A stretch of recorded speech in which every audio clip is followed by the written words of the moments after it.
Добрый день, уважаемые дамы и господа. Приступаем к нашему вебинару. Тему все знают, эзотерика, ее основные возможности, в том числе недоступные другим направлениям, стратегия развития. Тема сложная, важная, интересная, противоречивая, далеко не всем понятная, но притягательная для огромного числа людей последние несколько тысяч лет, по крайней мере. Основные вопросы на сегодняшнем мастер-классе. Первое. Мы с вами познакомимся и дальше, собственно, перейдем к основной программе. Что такое эзотерика? В чем ее суть? Каковы возможности? Каковы основные инструменты, чтобы этими возможностями воспользоваться? Что для этого нужно знать и уметь? То есть основные темы. Условия, при которых все это работает высокоэффективно и когда это не работает или приводит к противоположному результату.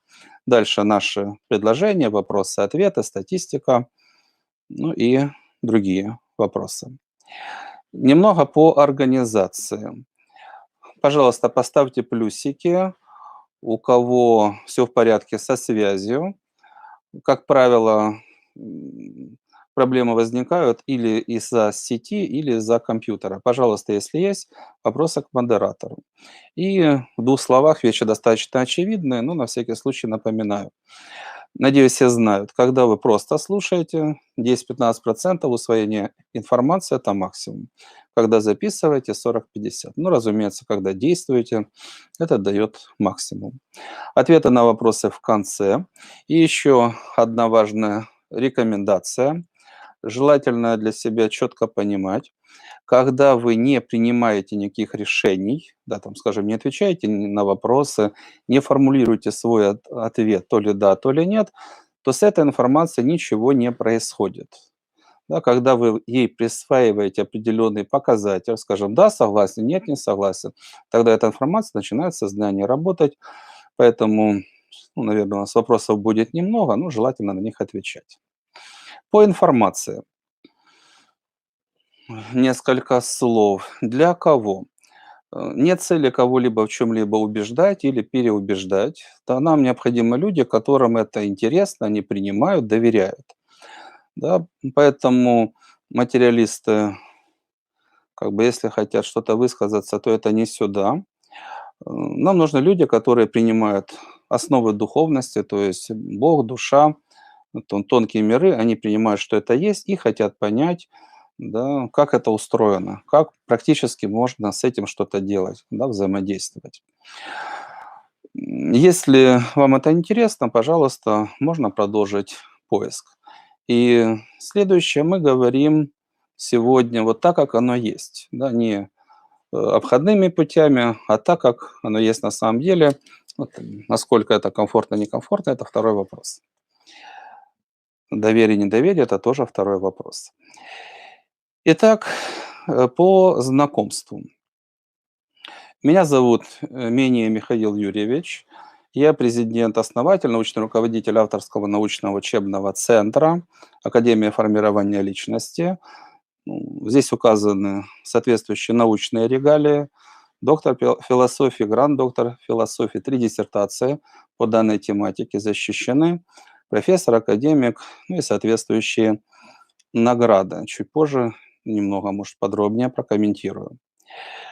Значит, что говорит о нашей экспертности, самое важное, и что дает право утвердительно говорить о данной сфере, да, ключевые моменты. Первое– это исследование. Надеюсь, вы прекрасно понимаете, что в любой развитой стране исследователь– это элита, это решение самых сложных вопросов. В данной сфере фундаментальные исследования проводит очень малое число тренеров и школ. Да? А качественные какие-то изменения в этой сфере развития знаний– это всегда удел единиц во все времена. Поэтому по тому, что выводит наше направление в целом, меня как автора, в топ. Первое– это фундаментальные исследования. И в этом плане, что нами важного, интересного сделано. Вначале, конечно, была задача разобраться с тем, что есть, да, то, что написано в древних книгах. Написано много разного и интересного. Но понятно это только тому человеку, который может это читать. Да. Пример, предположим, медитация на силу слона дает соответствующую силу. Что здесь сказано? Если вы посчитаете, что нужно идти в джунгли, ловить слона и на него медитировать, вы глубоко ошибаетесь, он обидится, что вы там в его энергии ковыряетесь, пардон за термин. На самом деле это означает, что нижняя чакра, да, вот она здесь в том числе нарисована, называется Муладхара. Каждый элемент, который вы видели когда-то в книгах, это часть сознания, и он имеет свое целевое значение. И в данном случае, если мы говорим о слонике, то он содержит свернутые системы энергетические для усиления физической силы. И когда ваш уровень духовный, интеллектуальный, энергетический, технический, чтобы этим воспользоваться, позволяет вам этой возможностью воспользоваться, то вы выполняете соответствующую технику и получаете усиление.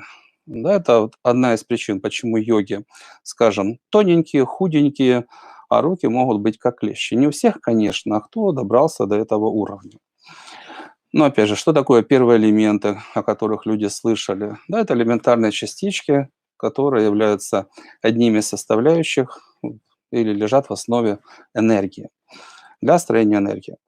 И многое другое. Вначале задачи были все систематизировать, расшифровать, систематизировать, но и уже затем перейти к решению более сложных задач.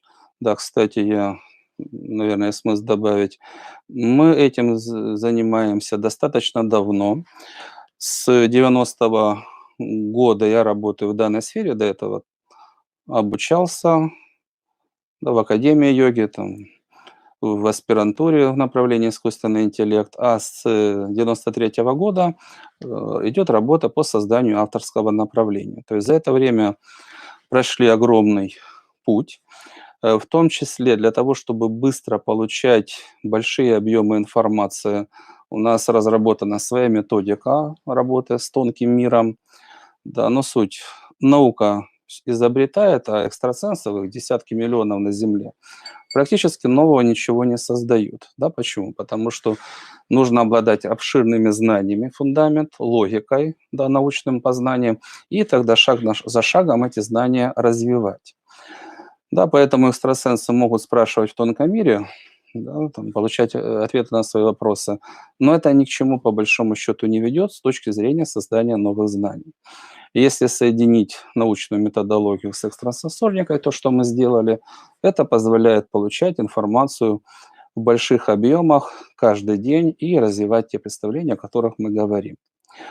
Вначале понять, систематизировать, а дальше наша задача знания, которые существуют, на порядок углубить, детализировать и сделать следующий шаг.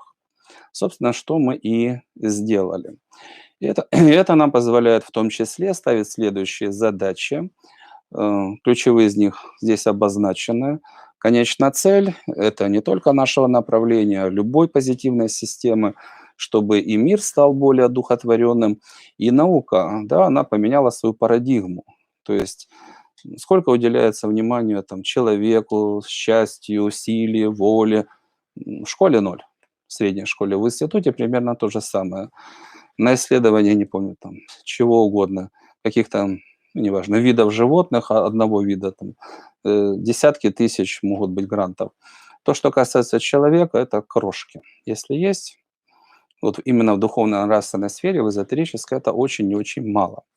Поэтому, чтобы наука, да, стала одухотворенной, в конечном итоге к чему это должно привести? Да, чтобы огромное число проблем ушли из общества, из человека. Человека нужно воспитывать на позитивных ценностях, на возможностях его души с детства.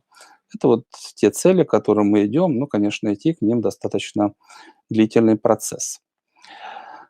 Преимущество номер два, то есть по исследованиям, то, что нами сделано за последние 30 лет, да, ну, я не знаю, честно говоря, аналогов, если найдете, скажите.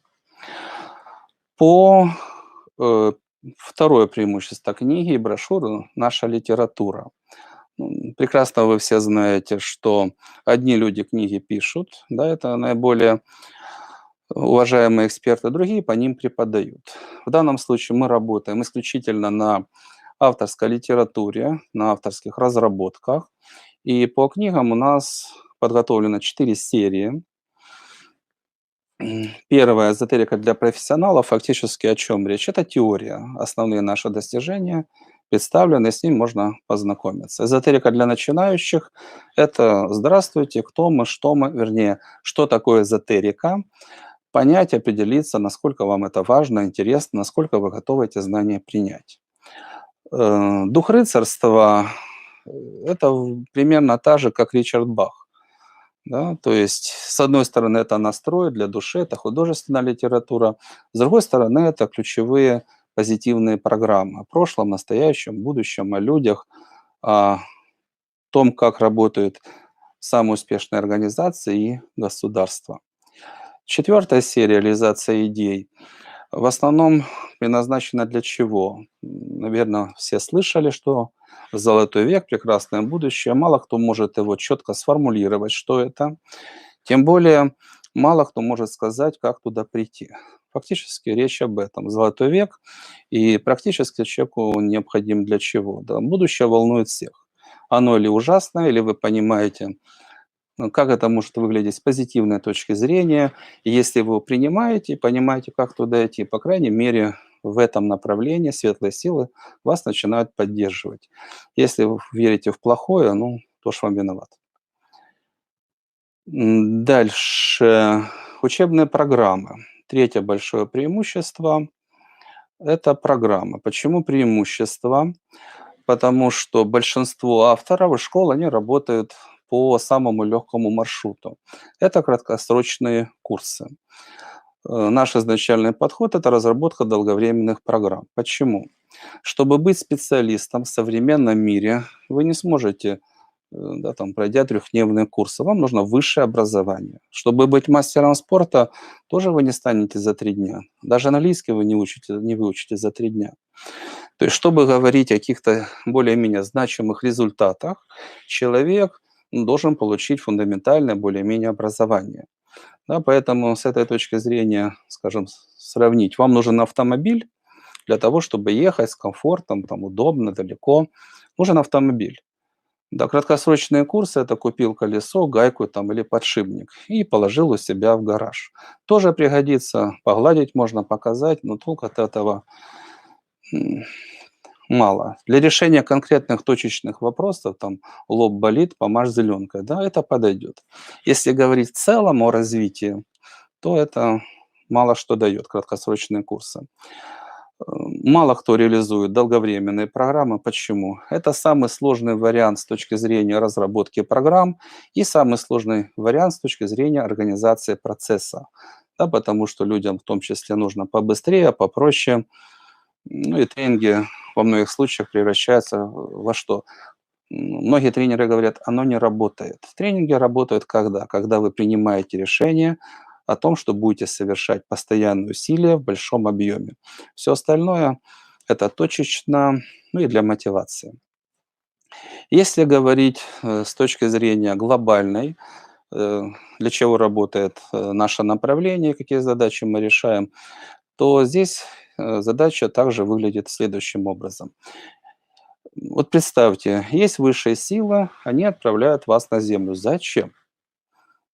Зачем? По крайней мере, предназначение человека — это решение двух ключевых задач. Первое, да, душа вначале она маленькая, это потенциал. Вот его нужно полностью раскрыть. Да. Человек множество раз воплощается на Земле, пока его потенциал полностью не будет раскрыт. Первое. Второе — реализован. Да, то есть в деятельности человек подтверждает, что он способен, он эффективен, и он создает определенные блага. В данном случае в обществе очень много правильных, необходимых ценностей, знаний не хватает, но вы легко можете понять, о чем речь. Первый уровень людей — это люди, которые работают руками. Их объект — это физический мир, ну, кирпич, молоток, если огрубить. Второй уровень человек, которому нужно разговаривать и договариваться. Имидж, этика, там, профессионализм, да, там, менеджер, специалист какой-то, вот эти люди. Вот мы работаем по решению задач. Второй, третий, четвертый, да, и более высокие уровни, в основном второй, третий и выше, да, четвертый, чтобы люди могли эффективно этот маршрут проходить. Да, четвертый уровень – это примерно миллионеры, пятый – примерно миллиардеры, ну, второй уровень, там, более-менее средние доходы, чуть выше. И наши учебные программы предназначены для того, чтобы вот эти маршруты, по этому маршруту, по этим уровням проходить как можно быстрее. Третий уровень принципиально качественно отличие от второго. Человек понимает, что причина там, успеха, неудачи в нем, да, и ему нужно привести в совершенство на втором уровне внешнюю форму, на третьем уровне внутренний мир. Работать с внутренним миром, с энергиями, с убеждениями, да, и работать с тонким миром. Это что его принципиально отличает. Наши программы, которые мы сегодня будем в том числе представлять, это основные духовные практики для тех людей, которые идут, да, проходят третий уровень.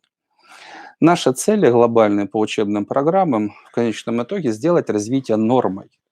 Да, потому что большинство людей, они как в мультфильме «Волк сидит на ежике и плачет», да, он его не убирает.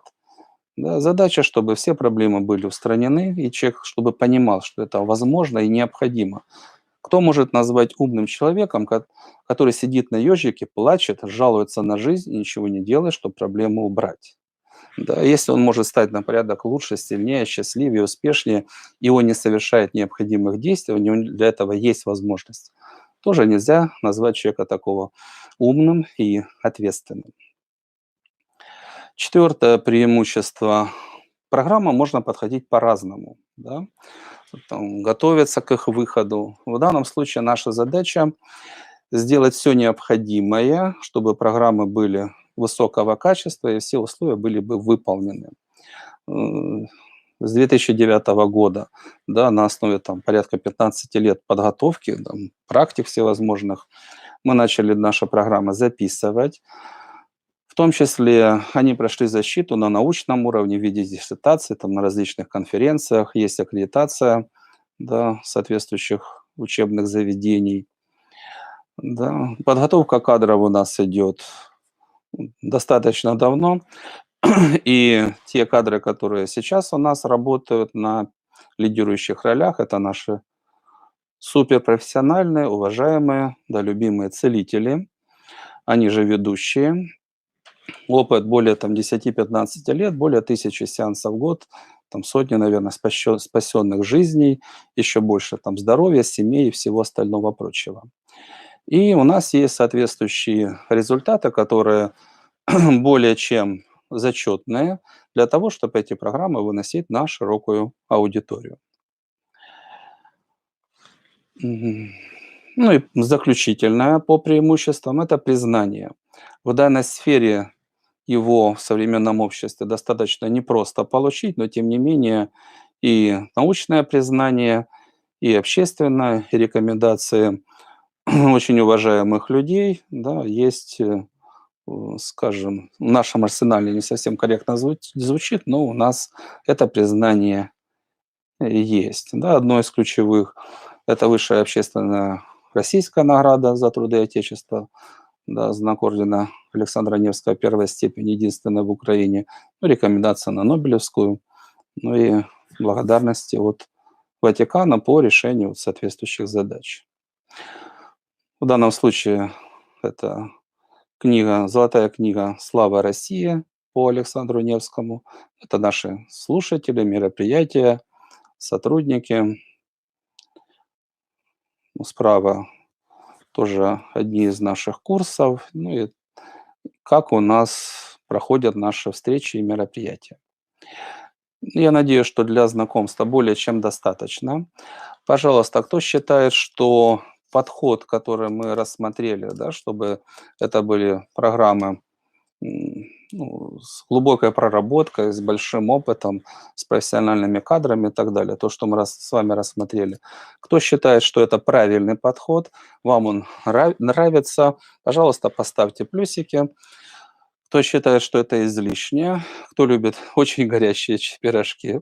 Вчера, ну или сегодня испекли, через 5 минут продали, поставьте, пожалуйста, минус. Хорошо, едем дальше. Эзотерика и ее суть. М, Наверное, есть смысл сказать, что мало кто способен давать четкие и эффективные практические определения. Да, потому что, ну, как лодку назовешь, так она и поплывет. Да, вот одна из книг, посвященная медитации, треть книги — это там больше 100 определений, что такое медитация. Ни из одного определения так и непонятно, что же это есть на самом деле. Поэтому, чтобы говорить об эзотерике, нужно понимать, собственно, в чем суть. По эзотерике, первое, если кратко, это наука о духовном, обо всем духовном, что есть в этом мире. Что такое духовное? Вот вы знаете очень много терминов, посвященных миру материальному, еще их больше, посвященных миру духовному. Вот наука — это значит, что то, что имеет свою там, базу, принципы, логику, проверяемость, да, систему обоснований там, и так далее. Наука, да, со всеми подробностями. Разумеется, если это высокий уровень подготовки, если это школа высокого класса, потому что эзотерику можно изучать и в детском садике. Что такое бомба атомная? Ну, это большой бабах, и всем плохо, да? Можно и так рассуждать.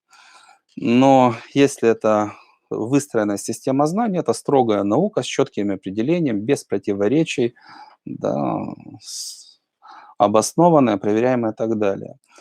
Духовное — это все, что касается Бог, душа, энергия, духовные законы, тонкие миры, все, что касается развития человека, все, что касается судьбы, влияния на нее, это все вопросы, касаемые именно сферы интересов эзотерики, все духовное.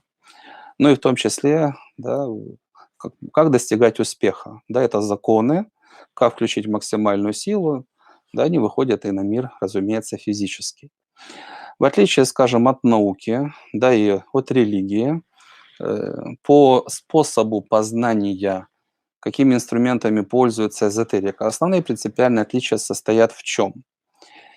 Первое — это способности. Если в религиях во многих случаях говорят, в ахвах этого не нужно, то в эзотерике это основа.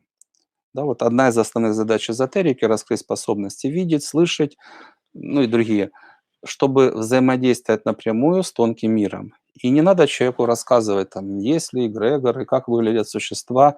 Иди, смотри, общайся, познавай. Проверяй эти знания на себе. Да, на чем человек проверяет? Обратная связь. На себе. Ушла ли боль, включился ли огонь, раскрылись ли способности. Да? И на своей судьбе. Да, работаешь по устранению негативных ситуаций, они ушли или нет. Работаешь ли ты по улучшению вот, отношения к тебе со стороны других людей? Да, там, неважно, в медитации, другим способом. Вот реакция, она поменялась в лучшую сторону или нет? Это инструменты, да, и методы изучения, инструменты, которыми работает эзотерика. Поэтому, если говорить кратко о сути эзотерики, разумеется, нужно много знать и уметь, но в конечном итоге это раскрытие способностей для того, чтобы все существующие возможности в эзотерике, да, можно было бы научиться применять для того, чтобы изменять себя и свою жизнь к лучшему. Это вкратце, что такое эзотерика.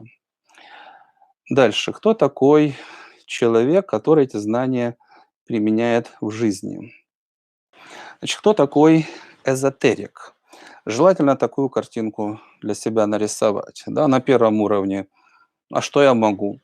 Да, человек зависит от обстоятельств. На втором уровне он старается внешнюю форму совершенствовать, это психология, имидж, опять же, этику нарабатывать. На третьем уровне человек достигает результатов, в том числе, да, через изменение внутреннего мира и через работу с тонким миром. То есть представьте, вот вы идете, да, по улице, обычный человек видит физические тела, человек, да, у которого есть способности, он видит совершенно другой мир, да. Не просто человек, он видит энергию вокруг него. Да, если негативно, это будет темная энергия, позитивный, более светлая. Между тем и тем запутался серая. Он видит, какого уровня человек. Он видит на энергетическом уровне, как люди взаимодействуют, кто кого объедает энергию, скачивает. ну и так далее. Кто боится, кто наоборот, там, воин, сильный, уверенный в себе, он это видит. Он видит эгрегоры, существа, он с ними взаимодействует. Он воспринимает мир на порядке более полноценно, чем человек обыкновенный. Да, это примерно как ну, физическое восприятие. Есть слух, нет зрения. То у человека появляется, скажем, зрение, и он видит мир совершенно по-другому. Но в данном случае это зрение в такой вот тонком мире. Понятно, чем больше способностей раскрыто у человека, тем он более приблизился, да, вот к этому понятию, эзотерик на 100%. Поэтому эзотерик – это человек, у которого работают способности, и все, что связано получать информацию из тонкого мира, управлять энергией, информацией, у него это реализуется. Да? Управлять собой, там, что-то делать в тонком мире и получать за это соответствующие бонусы. Думать не стереотипами и какими-то там пошлыми, скажем, мыслями, а вот как необходимо, чтобы помогали высшие силы и чтобы можно было бы жить в состоянии счастья, получать максимальные результаты в жизни, да, потому что угодно можно думать, но человек предполагает, Бог располагает. Вот эзотерику не нужно придумывать, он может напрямую получать информацию, да, как правильно для достижения наилучших результатов. Поэтому у человека соответствующее мышление, соответствующий образ жизни, чтобы это давало максимум энергии, силы, воодушевления, самый лучший результат. Если на первом уровне целей нет, на втором они материальные в основном, в принципе, достаточно скромные, то человек, когда выходит на этот уровень, да, или осваивает его шаг за шагом, его цели постепенно выходят на максимум. Максимальные цели – это какие? Не просто хочу там овладеть ораторским искусством, тоже полезно, но потенциал человека, он в 1000 раз мощнее. Полностью хочу понять и раскрыть свой потенциал. Ну, грубо говоря, вот есть автомобиль, ну, пусть будет Запорожец, а вы хотите, чтобы это был Мерседес, там, скажем, последней модели. Вы не можете просто заменить колеса, двигатель или там рулевое колесо. Нужно перестроить все. Тогда это будет новое качество. А в противном случае это будет Запорожец, у которого что-то новое там, извините, торчит. Да? Поэтому полное раскрытие потенциала всего, что есть, и шаг за шагом по уровням вверх. И судьба тоже зачем скромничать, это должна быть лучшая из возможных. Да, большинство людей слабые духом, они руководствуются чем? Страхами и желаниями. Да, эзотерик руководствуется чем? Сильный, умный человек. Страхов нет, да, ограничителей нет, поэтому что реально возможно? Да, вот лучшее из возможных – это его девиз, один из ключевых. Несколько слов, как эзотерика связана с другими системами знаний. Собственно, их всего три. Наука, религия, эзотерика. Эзотерика мы рассмотрели, как и религия изучает сферу духовную, да, все, что касается душа, тонкие миры, там, взаимодействия между ними. Но в отличие от религии, она изучает каким образом? С помощью раскрытия способностей и, по большому счету, железной логики. Да? То есть логика высших сил, она абсолютно она не противоречивая. Но если человек становится на правильную точку зрения. Да? Потому что, ну, скажем, человек, не управляющий корпорацией, ну и то, что на миллиард долларов, ну хотя бы поменьше, ну как он может судить о том, как создавать там вселенные, Землю, да, и вот духовные законы, направленные на тысячелетия, на миллионы лет, вот по какому маршруту должен проходить человек. Да, поэтому сколько человек воплощается на Земле, он познает эти законы и эту логику. В религии в основном это вера и молитва. Да, когда есть молитва, человек тоже чувствует, что идет прилив энергии, но не может все это сформулировать детально, описать, что происходит. В эзотерике вот все, что можно достичь другими способами, оно прорисовывается детально на уровне энергии, на уровне энергетических там, систем, конструкций, вот так, как оно есть. Это дает, конечно, огромные преимущества. Ну и проверка, мы с вами говорили, на себе и на судьбе, да, то есть как убрать боль, как убрать там болезнь какую-то, неприятность любую, раскрыть способности, раскрыть чувства. Вот есть четкий процесс с понятными законами, с понятными процессами, да, и мы с ним работаем. В религии это отсутствует, да, нет этих образов, нет детального описания души, есть вера. Поступаешь правильно, будет хорошо. Но обратной связи с тонким миром не хватает, поэтому вот к этому правильному чаще всего не хватает большого числа деталей. Наука вообще, мягко говоря, из другой оперы. Она изучает мир физически, с помощью физических инструментов, с помощью приборов и направлена на достижение физических результатов. Построить завод, создать там новые какие-то материалы и так далее. Наука – это хорошо, без этого, конечно, да, тяжело, без интернета тяжело. Но они решают разные задачи. Когда наука с физическими инструментами вмешивается в духовное, то, что нужно ощущать, да, тонкими своими струнами души, и там, где работают способности, где-то вообще другой уровень энергии, не физический, а на порядок более тонкий. Но она, конечно, слот посудной лавки. А на своем месте у нее огромные прекрасные достижения. Итак, эзотерика – это наука о духовном, вопросы близкие к религии, но инструменты на порядок более совершенные, на порядок с большими возможностями. Итак, чтобы, да, в двух словах, да, чтобы перейти к следующей теме, основные возможности, мы их здесь кратко обозначим. Фактически все возможности, которые дает эзотерика, они основаны на чем? Именно есть способности получать информацию с тонкого мира, и все эти возможности основаны на работе с информацией с тонкого мира. И в данном случае здесь представлено то, что другим направлениям в принципе недоступно. Да? Ну, религия, наука, ну, не могут они получить информацию о предыдущих воплощениях вот в чистом виде. Да? Вы задаете вопрос соответствующим силам, получаете ответ. То ли перед глазами на экране, то ли там фантом отправился в соответствующие места, где эта информация хранится, усаживается в кресло, подходит к монитору и изучает все вопросы, которые его волнуют. Да, кармические задачи по данному воплощению.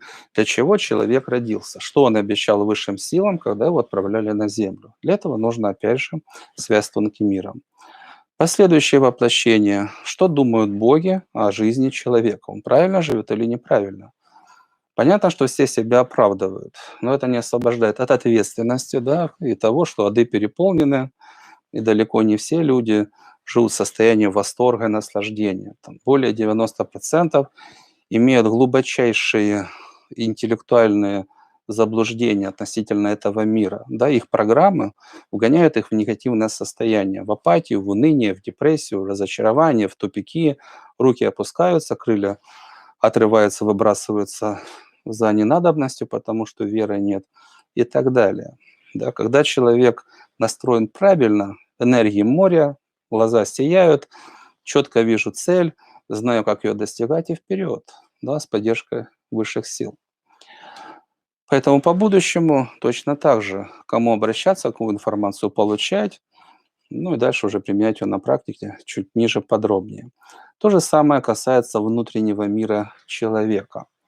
На порядок относительно вот тех, кто не владеет подобной информацией, способностями, на порядок все детальнее, подробнее и эффективнее.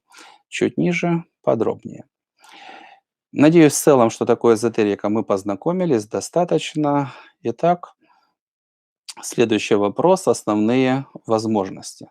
Ну, прежде чем говорить о самих возможностях, давайте несколько слов, на чем они построены, все эти возможности. Да, вот использование – это получение информации, мы с вами сказали. Но следующий принципиальный момент, его нужно для себя понять и однозначно, четко, достаточно сформулировать. Как работает, скажем, наше сознание? Что туда записали, так оно и думает, так оно и реагирует. Да, есть ваши убеждения, как вы оцениваете, принимаете решения, есть ваши реакции, там радость, обида, боль, вера, воодушевление. Это работа ваших программ, которые прописаны в вашем сознании, ну, или у любого человека. Это ваше проявление в этом мире. В итоге вы сильный или слабый, умный или не очень, да, активный или пасуете, как вы себя запрограммировали.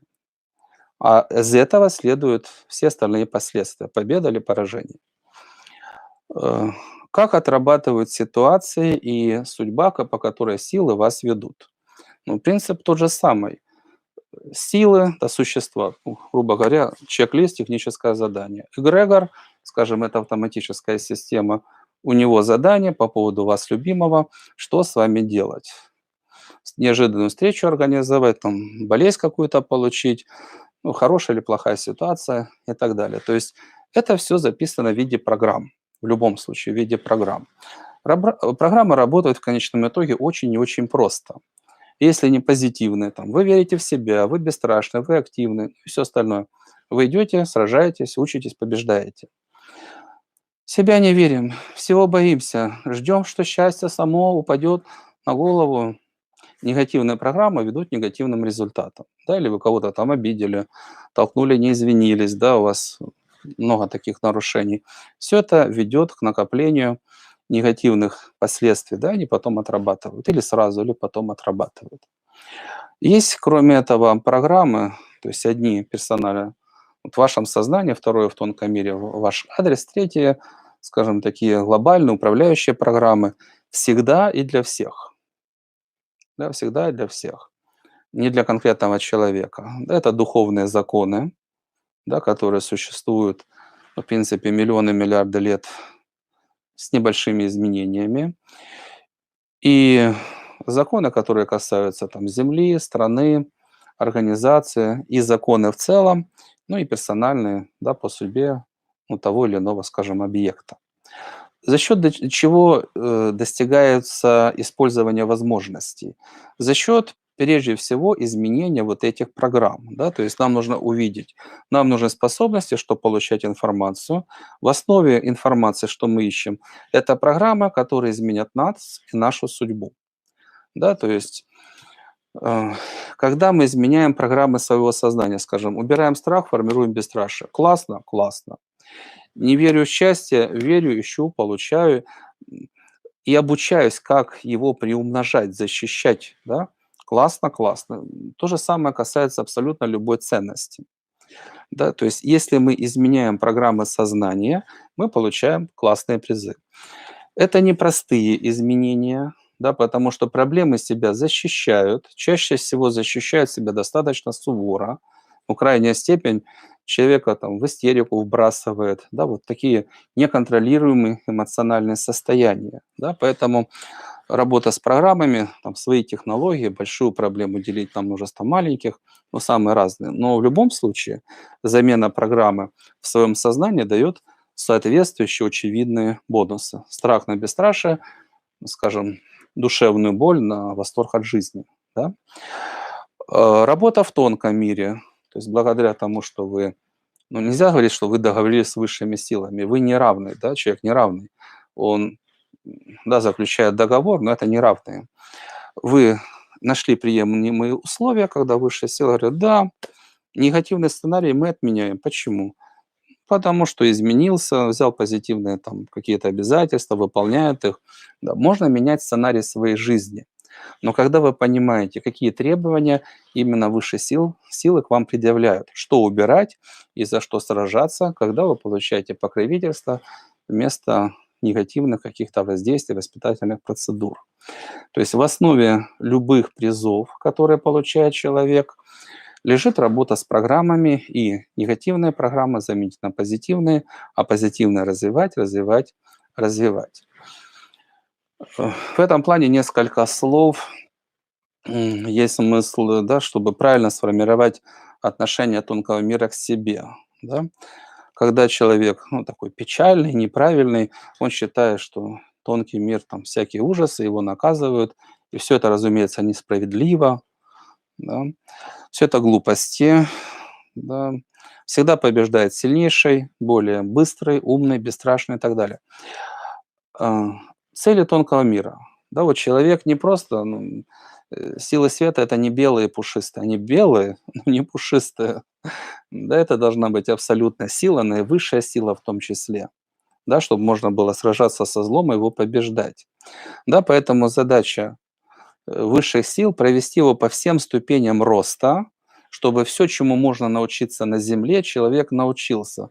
Работать руками, быть активным, там, заключать договора, сделки, быть абсолютно бесстрашным, быть воином, работать с информацией, быть наставником для многих, управлять, ну, неважно, маленькой фирмой, большим регионом, страной, да, ООН управлять, да, чтобы человек всему мог научиться.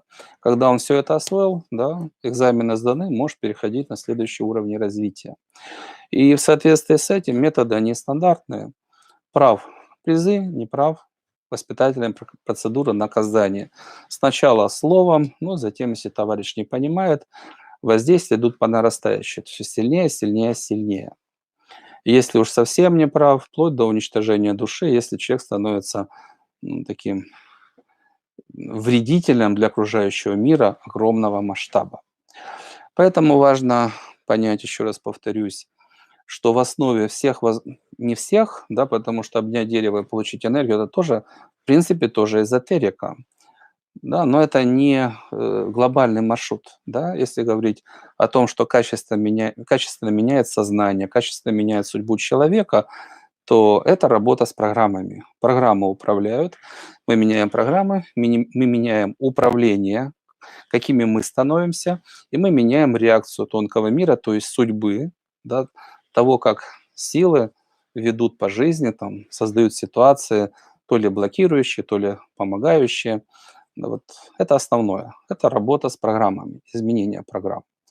И немного подробнее, как это выглядит, работа с программами. По крайней мере, мы не затрагиваем вопросы там вселенных, стран, войн. Мы говорим человек — это судьба и внутренний мир. Если говорить о возможностях судьбы, то судьба — это всегда прошлое, настоящее, будущее. Да, прошлое, да, это предыдущее воплощение. Какие задачи здесь можно и нужно решать? Э, Ну, по крайней мере, одно направление — это устранить тот негатив, который из прошлого идет в эту жизнь, да, результат различных ошибок. Предположим, ну, одна из ситуаций. Человек делал карьеру, дослужился, стал казначеем какой-то солидной организации, а потом в нем проснулись всякие негативные свойства. Да? Украл казну, сбежал.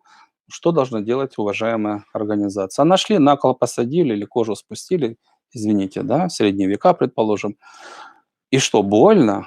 И какой вывод делает человек, вот чтобы это стало проблемой в настоящем? Деньги — зло, карьера — страшно.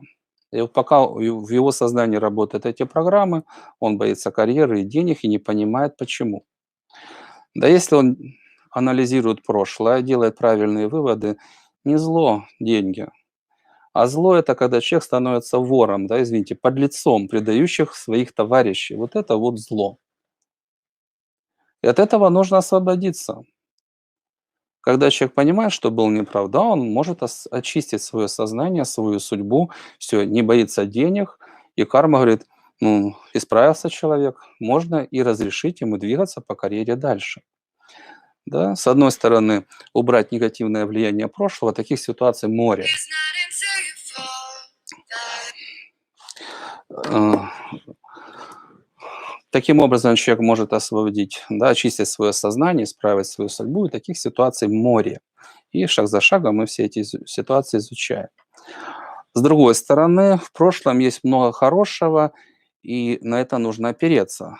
Да, предположим, опять же, шел вверх, совершил проступок, упал, сказал, что деньги — зло, карьера — зло, и вот перечеркнул все свое движение вверх, все свои достижения. Да, поэтому нужно убрать программу «почему упал», но опереться на то, что позволило подняться, на все лучшее, что было, да, в жизни человека. Тогда часть сознания, которая была перечеркнута там большим жирным черным крестом, она оживает и начинает работать на данную судьбу. Давайте немного подробно мы прошли с вами по предыдущим воплощениям, остальное очень коротко. В данном воплощении человек рождается, определенные обязательства перед высшими силами берет, но их нужно ж выполнять, их нужно понимать. Да, если у человека есть заинтересованность, есть различные методы выхода на свои кармические задачи. Ну, скажем, один из приемов, да, это в бизнесе — любить то, что ты делаешь, но это ж нужно найти. А для этого человеком должен управлять не страх и неверие, да.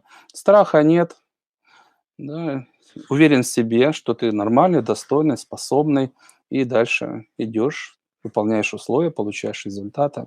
Поэтому выход на свои кармические задачи, постановка правильных позитивных целей и в том числе получение покровительства богов, когда человек делает то, что он должен делать. Да, это самый лучший сценарий для его судьбы.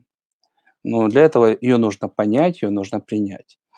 По будущему то же самое и ближайшие там годы, десятилетия, но и в том числе последующие воплощения. Да? Но если все максимально упростить, то это выглядит следующим образом. Вы приходите и спрашиваете у ваших кураторов, да, кто отвечает за вашу судьбу. Что у меня в дневнике? У меня как? У меня призы там на повышение в тонкие миры, в светлые миры, и дальше я двигаюсь вверх, или есть штрафные баллы, меня там, ну, если в институте отчисляют, если здесь, там, скажем, понижают уровень или забрасывают воды за то, что не исправил грубые нарушения. Получаете информацию и работаете с ней. Да? То, что может сбросить вниз, убираем. То, что позволяет двигаться вверх, принимаем и реализуем. Ну, собственно, принцип в этом плане достаточно простой. Да, негатив убери, все необходимое сделай. По возможностям внутреннего мира. Если максимально упростить, вот есть такое слово простое — все. Вот все, что касается внутреннего мира, там, раскрытие способностей, управление собой, раскрытие чувств, там, раскрытие индивидуальности, там, накопление энергии, ну, всё что угодно, да. В эзотерике это все на порядок более, э, эффективно, точнее, сам перечень возможностей, что есть для человека, он гораздо шире, чем в любой другой системе знаний, потому что, ну, скажем, в системе знаний в большинстве случаев, там, религия, ну, нет подробного описания души, да, вот детально до всех элементов. Да, в эзотерике это есть, и всем этим можно и нужно научиться пользоваться. По познанию есть способности. Пожалуйста, общайся, иди, смотри, да, можно изучать напрямую. По развитию есть техники развития, на порядке более эффективные, чем в любых других случаях. Ну, предположим, что такое техника развития? Вы садитесь в самолет, вы видите там массу приборов, и вы понимаете, что это за приборы. Какие кнопки нажимать, чтобы там кнопочка, там начал работать двигатель. Ага, вот этот прибор показывает температуру, скажем, в каждом цилиндре. Вот этот говорит, что нужно включить там, ну неважно, кислород, там, антиобледенительную систему. Вы понимаете, вы можете управлять, летать с комфортом. А если вы не знаете строение сознания, не понимаете кнопки, которые нужно нажимать, вы сели в самолет и что-то на ощупь пытаемся нажать. Если попали на автопилот, ну как-то, может быть, везет из пункта А в пункт Б. Ну, маневрировать не сможем. Да. Можем совершать опасные маневры, если не знаем, при какой скорости там самолет сваливается в штопор, предположим, или еще что-то. Поэтому, когда вы понимаете детально характеристики, там, допустимые параметры, да, когда полет безопасный, комфортный, вы можете этим управлять. Если вы не понимаете этого строения, ваши возможности очень ограничены. Да, вот чем детальнее вы понимаете, что там в самолетике, тем больше возможностей, больше безопасности. Ну, собственно, все, что можно сказать о внутреннем мире человека, благодаря детальному пониманию строения, благодаря техникам развития и способностей, человек может использовать на порядке эффективнее, чем во всех других случаях. Итак, следующий вопрос. Да, пожалуйста, скажите, если вам эти возможности нужны, ну, поставьте, пожалуйста, там единичку, да, если не нужны, поставьте, пожалуйста, нолик. Ну, если не верю, напишите "не верю". Да. Ну, хотя, наверное, если послушать отзывы наших слушателей, которые, ну, с этим работают практически, да, по большому счету каждый день. Итак, следующий вопрос. Чтобы все это работало, каковы основные инструменты? Если коротко, да, все, что нужно знать и уметь, объединить в единое целое, то в нашем случае это называется духовное целительство. Не только в нашем, в данном случае это духовное целительство. Если коротко, это что? Почему основной инструмент? Потому что он позволяет использовать все ключевые возможности, которые мы с вами рассмотрели. Почему? Потому что он позволяет выходить на первопричины, да, управляющие программы и изменять эти программы. Почему он еще также основной? Потому что он опирается на все ключевые знания и там, способности, навыки, которые есть в эзотерике, по крайней мере, на начальных этапах развития. Поэтому основной. Все возможности, все ключевые знания, техники, способности, навыки. Этот инструмент в себя включает. Он такой большой и сложный. Ну, как самолет, предположим. Множество различных элементов. Для того, чтобы духовное целительство работало, конечно, очень многое нужно знать и уметь. Да, должны быть знания, там, как устроен человек, тонкие миры, как работают законы, должны работать способности, должна работать этика, потому что общение с высшими силами, ну, они ж не будут ходить на цыпочках перед человеком. Ты этичен, ты позитивен, ты делаешь все правильно, с удовольствием помогают. Ты не воспитан, не понимаешь правил, ну не будет же президент тратить время на то, чтобы там первоклассника учить, как писать там буковку А, Б и складывать 1+1. Для этого есть школьный преподаватель. Не готов, свободен. Готов, пожалуйста, можешь работать. Значит, как в целом выглядит вот этот инструмент, да, духовное целительство? В первом приближении это выглядит так. Ну, для чего он используется? Проблемы убирать и притягивать все необходимое в свою жизнь. Если мы говорим о проблемах, да, первое, что нужно, неважно, там конфликт там, или что-то болит, зафиксировать на уровне энергии. Это выглядит как? Да, скажем, боль. Да, это чаще всего воздействие. Это могут быть внутренние программы, это могут быть внешние воздействия, но в любом случае в тонком мире происходят отклонения. То ли какой-то хомяк, там, неважно, жабон, скорпион, сидит, грызет, там, жалит, да, отравляет. Вот нужно увидеть, или там просто темная энергия. Нужно увидеть причиной или показателем, да, или если боль, то причина, или просто показатель отклонения, нарушения. Вот что это такое? Да, мы зафиксировали. Для чего нам это нужно? Для того, чтобы видеть, мы работаем успешно или нет. Да, успешно, значит, вот этот негатив уходит. То есть целитель может говорить там: о, вам стало лучше. Почему? Он видит, да, уходит негативная энергия или там негативное любое другое воздействие, идет восстановление систем, побежала светлая энергия, и он описывает то, что чувствует человек. Он может видеть, понимать, он может настраиваться и сам ощущать то, что происходит в другом человеке, и он это и говорит. Да, поэтому нужно зафиксировать вот это воздействие. Следующий шаг. Нужно выйти, там, кто это воздействие выставил, да, пообщаться. Но в конечном итоге информация, почему это произошло, в чем были нарушения. Да, это ж высшая сила не против, чтобы оно произошло. Воздействие, чтобы было выставлено. На что это нужно менять? Он получает информацию. Следующий шаг. Неважно, то ли в себе, то ли в другом, инструмент работает аналогично. Нужно на основе этой информации перестроить свое сознание, там, скажем, извиниться, если был неправ, принять правильное решение, то, которое от тебя требуется. Произошли перестройки, но они остаются внутри, да, в человеке. Там вы, скажем, кого-то обидели и поняли, что вы были неправы, но он пока что этого не знает.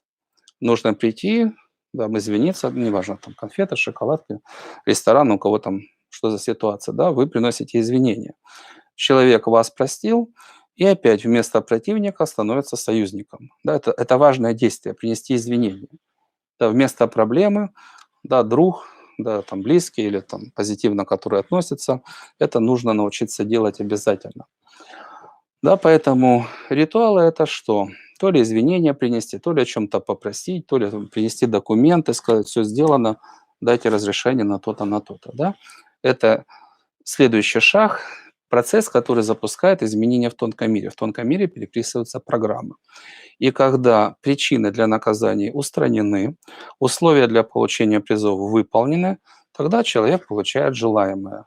Там, скажем, пошло исцеление, или там пошла энергия, или дали допуск на подключение там каких-то покровителей по той или иной цели. Ну, самые разные призы. Но сам алгоритм, он выглядит вот так. Зафиксировать показатель, который говорит, мы правы или не правы. Понять информацию, да, что нужно делать, перестроить себя, запустить процесс ритуала, перестроить все необходимые программы в тонком мире, и тогда открываются возможности для определенных действий. Да, там, способности раскрыть, чувства вернуть, там, право на карьеру, на рост доходов получить и так далее. То есть это работает, в принципе, вот таким-то образом. Если человек этого понимает, то, конечно, это суперценный приз. Ну, не понимает, все равно, что ему отвечать. Основные задачи, которые решаются вот с помощью духовного целительства, мы, в принципе, в двух словах говорили, это два типа задач. Что бы вы ни хотели, там, карьера, там, личная жизнь, здоровье, там, что угодно, неважно, абсолютно неважно. Все равно нужно решить два типа задач. Да, первое, то есть, если это есть, да, то есть где-то были нарушения, как следствие, блоки, запреты, там, магии, разные там другие причины, которые блокируют процесс, приносят там боль, страдания, создают конфликты, что угодно. Первое, все, что мешает, убрать. Второй тип задач, опять же, цель не имеет значения. Да, там, хочет карьеру, да, ведь человек думает стереотипами, он точно уж не думает как миллиардер. Был бы, думал таким образом, действовал бы таким образом. Да? Каждый думает вот примерно так же, как думает его социальная среда. Да, поэтому вы слышали, да, 7 человек, с которыми более всего общаетесь, сложите их доходы, разделите, получите среднее. Это примерно ваши доходы. С очень высокой точностью это будут ваши доходы. А вот этот слой– это свое мышление, свои привычки, и они кардинально отличаются на каждом уровне развития. Да? Ну, вместо страха там абсолютное бесстрашие, предположим. Это касается всего. Значит, чтобы получить призы, нужно понять, что для этого нужно сделать. Да, понять, и тогда можно брать и делать. Поэтому два типа задач. В любом случае, что нужно, что это предполагает? Задача номер один. Наказания, которые были, нарушения, которые были, их нужно отменить. Да? То есть в конечном итоге прийти к пониманию, где был неправ, и в конечном итоге к покаянию. Путь к Богу начинается с покаяния, с признания своих ошибок и принесения извинений.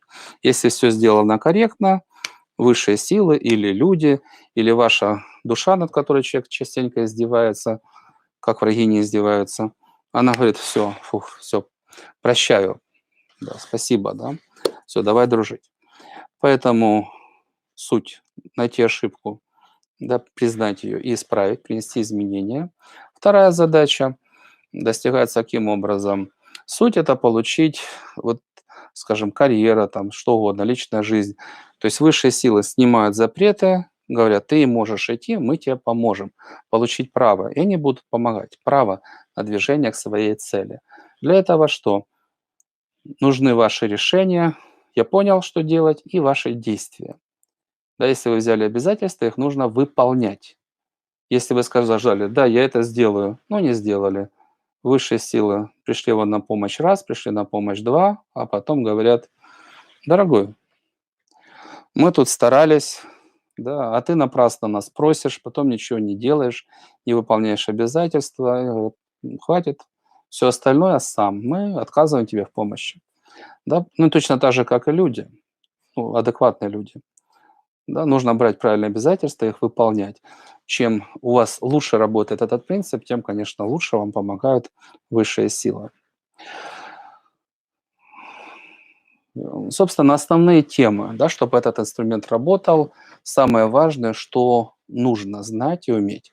Чуть ниже подробнее. Ну, первое– это правильное знание, вы представляете, понимаете, что как происходит. Техники развития. Вы можете управлять внутренним миром, энергией, там, информацией. Дальше применяем техники развития. Для чего? Для раскрытия способностей. Способности раскрыли. Дальше что нам нужно? Пришли в тонкий мир, и что, хулигане, слон посудка на лавке? Нет. Правила поведения, ритуал– это правила поведения, вот чтобы получать те или иные, да, призы, да, те результаты, которые нам нужны. Ритуал — это как взаимодействие с тонким миром, чтобы он говорил «да, хорошо», и запускали соответствующие процессы. Управление собой. Ну, с одной стороны, если вы в негативном состоянии, вам плохо, ну, а как вы можете общаться с высшими силами, которые, собственно, себя уважают? Да, поэтому, когда вы управляете собой, это дает огромное число бонусов чуть ниже, и это право на участие в ритуалах. Духовные законы. Ну, фактически, что правильно, что неправильно, за что награждают, за что бьют. Как только у человека эта связка произошла, он на мир смотрит совершенно по-другому. Дальше. Целительство, алгоритмы, техники. Вот как все это работает? Как все это работает, на порядок более подробнее. Работа с судьбой, да, работа с кармой. У судьбы свои законы, да, и как эти законы понимать, и как с силами, которые за судьбу отвечают, взаимодействовать. Знаки ТМ, знания, знаки и проблемы. Скажем, внутреннее зрение открылось, и что мы видим? Да? Скажем, приехали в Китай, не понимаем ни одного иероглифа. Это примерно человек, который не способен читать знаки. Он не знает, где написано «не влезай, бьет», где написано «ресторан», «гостиница» и так далее. Ошибается. Ну и все остальные возможности ключевые, которые существуют в этом мире. Собственно, еще несколько слов, кому это необходимо, да, как люди думают. Пожалуйста, вы тоже себя отнесите к той или иной группе, и вам будет многое понятнее. Человек первого уровня, данные курсы не для него, он в этом плане наиболее слабый, и его девиз «от меня ничто не зависит», ничего не зависит. Все зависит от властей, они там свои законы придумывают, и от обстоятельств. Человек второго уровня, да, первый, ну, как бы он бальные танцы не изучает, да, особо манерами не отличается. Второй уровень, он понимает, это важно. На этом уровне нужно договариваться с другими людьми, ценность отношений, ценность связи, которую нужно создавать, поддерживать, ценность имиджа, там, репутации, все это важно. Внешнюю форму человек выстраивает. То есть успех и счастье зависят от того, насколько ты можешь взаимодействовать с другими людьми и насколько ты профессионал. Итак, то, о чем мы с вами говорим, для людей, которые заканчивают второй уровень, и они уже готовы к принятию третьего уровня. Да, одни из ключевых программ звучат, собственно, как? Причины побед и поражений в тебе самом. Да, если перекладывать ответственность на других, то ничего не происходит. В тебе самом. Если человек это принял, да, принял следующее положение, успех и счастье от чего зависит? От тебя, от твоей силы, от твоего разума, от твоих целей, воодушевления. Да, от тебя зависит, от веры, от решимости. И если зависит от самого человека, то цели соответствующие, что нужно становиться сильнее, умнее, лучше, да, все свои составляющие, да, выводить на максимально высокие показатели. Все, что мешает внутри, в душе убрать, в судьбе убрать, все, что необходимо, реализовать. Вот если вам эти программы в той или иной степени близки, то да, эти занятия потенциально к вам подходят. Если вы, скажем, э, размышляете, думаете обычно, да, вам ближе программы первого-второго уровня, то эти занятия, по крайней мере сейчас, подходят не очень. Ну, те, кто готов, пожалуйста, поставить себе оценку, поставьте единичка, двоечка или троечка, какие программы ваша душа принимает. Да, с чем вы согласны, что у вас вызывает, ну, и от меня ничего не зависит, радость не вызывает, но человек считает, что это правильно. Да? Если программа третьего уровня, он считает, что это правильно, конечно, в идеале его это радует.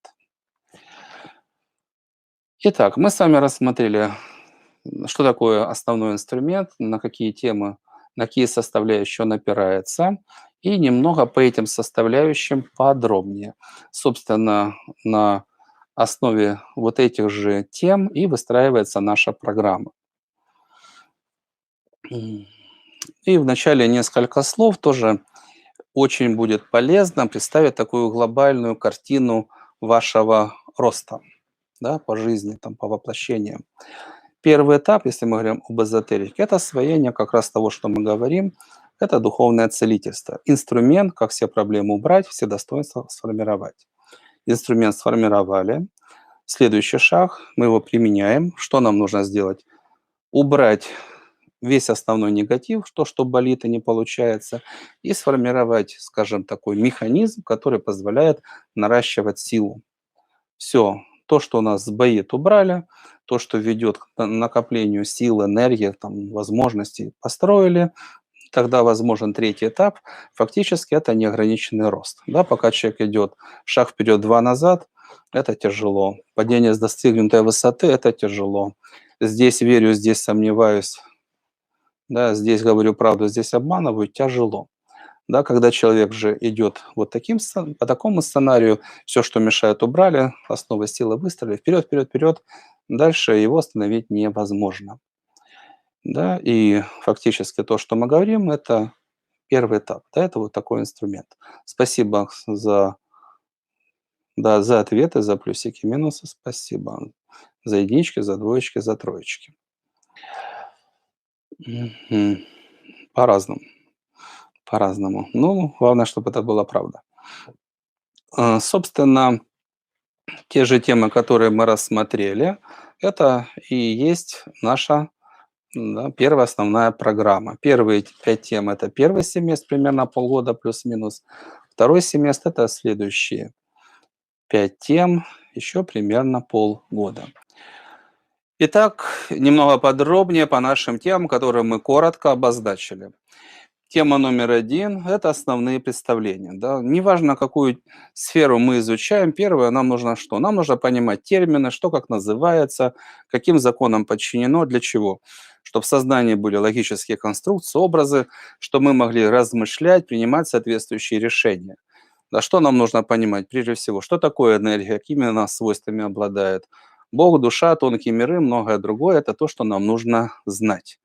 Да? Что это такое, как оно работает, как оно устроено. То есть мы смотрим и понимаем, ага, это работает хорошо или здесь сбой. Да? Можем ли, скажем, там врач отличить здоровый орган от больного? Это же нужно знать, да, как это происходит. Поэтому как все устроено, каким законам подчинено. Для чего? Понимать, рассуждать, принимать решения. Да, и это основа для всех остальных тем. То есть если мы управляем, то мы понимаем, чем мы управляем, что там происходит и все остальное. И несколько слов, мы говорили в начале, что мы делаем и что такое уровень знаний, как это выглядит. В данном случае рассмотрим данную тему, точнее даже один из вопросов в данной теме в качестве примера, но по большому счету все остальные темы, они находятся примерно в таком же соответствии. Да, то есть первое – это строение. Да, вот здесь есть условная такая схема, что такое в эзотерике детский сад, школа, азы, да, вуз, да, это подготовка специалиста, человек, который может выполнять какую-то сложную работу, ну и, скажем, докторантура. Если действовать по этой схеме, то э, это будет выглядеть примерно следующим образом. Что такое детский сад? Вы читаете книгу и видите описание. Чакры – это сгустки энергии, там, может быть, и не по цвету отличаются, там-то находятся, вращаются. Ну, в конечном итоге чакры – это сгусток энергии. Что с этим можно сделать? Ну, ничего. Ну, может быть, вращать энергию быстрее и энергию туда как бы попытаться вставить, чтобы было побольше. С этим пониманием сделать фактически ничего невозможно. Да, это детский сад. Бабах. Атомная бомба – это большой бабах. Что такое, условно говоря, средняя школа в эзотерике? Да, вот у нас здесь есть человечек с чакрами, и в идеале вы можете видеть в каждой чакре сколько лепестков, внутри чакры что там нарисовано, да, ее символика. То есть фактически это школа, средняя школа, это азы, это не глубокая наука, это не специалисты, но это азы, это понимание в данном случае, что сознание устроено определенным образом. Внешне это выглядит вот так, и, конечно, следующий шаг, когда человек изучает и понимает, там, каждый лепесток, он Что это, скажем, преданность, ну, там, удовлетворенность, доброжелательность, да, или там слоник, да, в нижней чакре в Муладхаре, да, что это там сила, традиция, головой перестал кивать, значит, с ритмами проблемы. Ноги, там, колени подогнулись или куда-то увяз, там, с традициями проблемы. Ну, по крайней мере, человек понимает, что есть в нашем сознании, что заложено изначально высшими силами, когда человека создавали, да, над чем нужно работать. Да, как устроено, что это означает? Это условно детский, не детский сад, средняя школа, азы. И уже в литературе более высокого порядка вы можете такую информацию найти, ну хотя бы частично, как это выглядит. Следующий шаг, если есть описание, что это означает. Это встречается на порядок реже. Но если в подробностях, то очень редко. Да, в чистом виде, собственно, я и не видел. Если мы говорим ВУЗ, ну, хотя частичное описание есть, но не детальное, которое мы делаем. Если мы говорим ВУЗ, специалист, ну, предположим, врач, да, он видит, там глаза покраснели, горло покраснело, там еще какие-то признаки, это говорит о чем-то. Вот когда мы становимся специалистами, да, и получаем способность, возможность что-то делать такое важное, то мы уже работаем с чем? Какие могут быть отклонения там? Листочек подзавял, что это означает? Со слоником что-то произошло, что это означает? Это означает, что тот или иной принцип нарушен, и это проявляется в поведении человека, это влияет на его судьбу. Да. Здесь требуется изменение. Скажем, там вторая чакра снизу, там Сватхисхана, да, там есть символика макара, да, макара. Там рыбка такая особенная, дельфинчик, да, своеобразный. Но если голова превращается в морду крокодила, это хищник. Во взаимоотношениях это хищник. Ну, грубо говоря, ловить и на диван бросать. Да? И это отображается в сознании человека, это можно видеть. Ну, хищное поведение, оно в разных может проявляться, да, ситуациях. Ну, как бы один из основных сценариев. То есть что? Когда человек становится специалистом, когда он понимает, как должно выглядеть правильно, и он понимает, когда происходят те или иные отклонения, это говорит о чем-то. Да? И с этой информацией можно работать и исправлять ошибки на более, ну, на правильный вариант решения, да, освобождать от зла, изменять человека и его судьбу. Следующий, более глубокий уровень знаний, практически этого нигде нет, да, вы это можете только сейчас ознакомиться только у нас. А вот чакра, да, внешне понятно, это попроще. А что внутри чакр? Да? Она что же как-то там устроена? Да? Для этого нужны не просто способности, а суперспособности или глубокое такое постоянное общение с силами тонкого мира, чтобы на это понимание можно было бы выйти. Да, вы не можете заглянуть, взяли процессор, да, там махонький такой, да, в смартфоне, и заглянуть внутри, как он устроен. А у него же есть строение, да, его же там роботы как-то делают, специалисты просчитывают. Поэтому вот рисуночек, да, такой, кружочек разрезанный, да, с лепесточками. Что внутри чакры? Да, если мы понимаем, что внутри и для чего эти элементы существуют, мы получаем возможность со всем этим работать. Да, и чем больше мы знаем деталей, тем больше мы получаем возможностей. Чем меньше мы знаем деталей, ну, предположим, что такое чакра, это комок энергии. И с этим невозможно работать. Когда мы понимаем, что внутри, тогда мы можем детально описывать, там, как информация двигается в сознании, когда мы там произносим какую-то команду, что происходит, у нас есть нормальный логический аппарат, на основе которого мы можем принимать высокоэффективные решения и достигать соответствующих высоких результатов. А докторантура– это еще более глубокий, условно говоря, уровень знаний, когда вы не просто, скажем, ну что внутри, перегородочки, скажем, по аналогии с компьютером, да, плата, на ней множество различных деталей, да, там, одни думают, да, управляют системами, там где-то память, где-то управление, связи с другими чакрами. А следующий уровень знаний, а можем мы заглянуть внутрь вот этих вот деталей, отдельно взятых? Да, можем. В данном случае мы можем заглянуть. Это дает нам еще дополнительные возможности. Собственно, это и есть глубина исследований и то, что мы делаем. Детский сад, ну, многие книги, они написаны на этом уровне.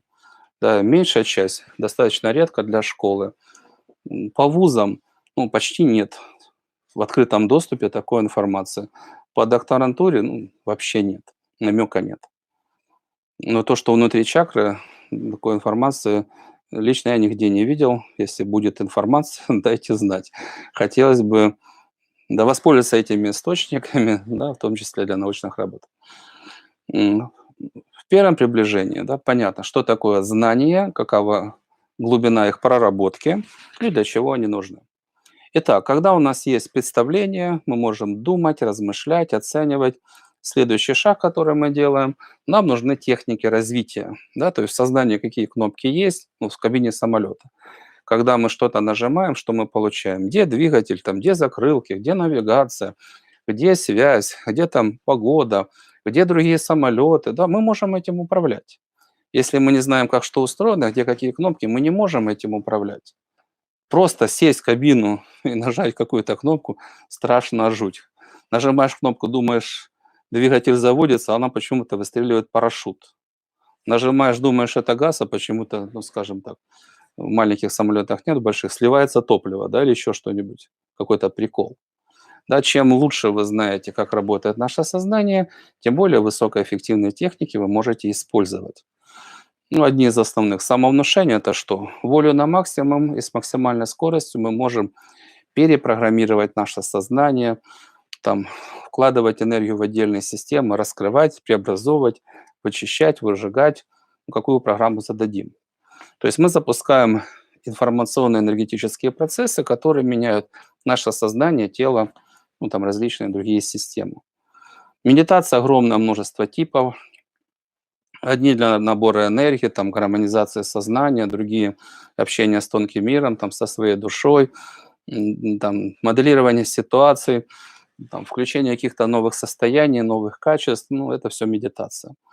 Прокачка, энергию набираем для того, чтобы подпитать свое тело, тонкие тела, да, там, ну, неважно, чего-то не хватает, микроэлементов, энергии, да, чтобы шли восстановительные процессы. Там, управление фантомами в тонком мире, чтобы они могли двигаться, там, знакомиться, общаться, работать. Это основные техники. Они запускают в сознании различные процессы, которые нам нужны, там, способности раскрыть. Да, это системка зернышка, энергию вложили, раскрылось дерево, дуб, да, могучий. Ну, каждое качество, там, чувство, что угодно — это энергосистема. Это все в зародыше есть у каждого человека, но когда человек к этому добирается, он может это раскрыть. Но не добрался — не веришь, значит, сапогом втоптал, чтобы не росло. Да, когда добираешься, ты можешь этим пользоваться. В общем, с помощью техник идут преобразования, раскрытие всего, что нам нужно. Для чего нужны техники? Вот чтобы остальные темы можно было бы реализовать, там, набирать энергию, там, раскрывать способности, нам нужно понимать, каким образом мы можем управлять своим внутренним миром. Да, когда мы можем управлять своим внутренним миром, да, то есть отдавать команды, получать определенный результат, тогда мы можем с собой что-то делать. Раскрытие способностей. В принципе, способности какие нам нужны? М, Астральное зрение видит, что там происходит, внутреннее видение на экранчике перед глазами видит, там, ощущать, слушать, даже, слышать тонкими, чтобы можно было общаться, фантомами управлять, на то, что мы сами сказали. Вне зависимости от способностей, у них есть одни и те же закономерности, как эти способности раскрываются. Опять же, практически это в литературе вы не найдете. Что нужно? Условие номер один. Вам нужен избыток энергии. То есть если энергии не хватает, садится память, падает зрение, все остальное. Избыток энергии есть, у вас способности могут части раскрываться самостоятельно. Поэтому нужен избыток энергии. Э, Тогда можно подключать новые мощности. Каждая способность, да, она поглощает энергию, да, пользуется энергией. Есть избыток, можно подключить там новый телевизор, там что-нибудь угодно.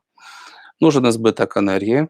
Нужно владеть техниками развития, с помощью чего мы что-то делаем. Необходимо убрать кармические запреты, скажем, человек способности использовал во вред. Ну, скажем, когда я обучался в Академии йоги, у нас там был один парень, способности компания человек 5 раскрыли и начали хулиганить, да, стирать у людей двойников. Вот из пятерых там в течение там, несколько лет в живых остался только один. Вовремя пришел учиться, да, чтобы не совершать глупости. А глупости совершать не нужно, что в эзотерике, что в жизни, где угодно. Поэтому убрать запреты, да, если человек применял способности во зло, то высшие силы ему способности блокируют. И дальше остаются, собственно, сами техники развития, раскрытия способностей. Мы это все рассматриваем. Для чего способности нужны, мы с вами говорили. Это основа эзотерики. Общение с тонким миром, получение информации, ну и дальше уже использовать для всех остальных возможностей. Следующая тема, четвертая. Также говорили, способности раскрыл. Все, могу видеть, слышать, могу общаться с тонким миром. А для чего общаться? Да, вот если говорить целевые, ключевые моменты, то в конечном итоге нам нужно изменить влияние тонкого мира на себя. Но если очень просто, негативные воздействия убрать, позитивные максимально усилить. Да? А все это делается в форме ритуалов. То есть примерно как юрист. Он знает, какие документы нужно готовить, как их оформлять, кому отдавать, какие процедуры, и он может запускать определенные процессы. Вот своего рода ритуалы– это правила поведения в тонком мире, которые позволяют прийти к этой цели. Да, убрать негативные воздействия, получить максимальные позитивные, да, последствия, да, или поддержку, покровительство. Там, ну, это как бы суть. На самом деле ритуалов на порядок больше, и они имеют самое различное целевое там, назначение. Попрощаться с какой-то проблемой. Да.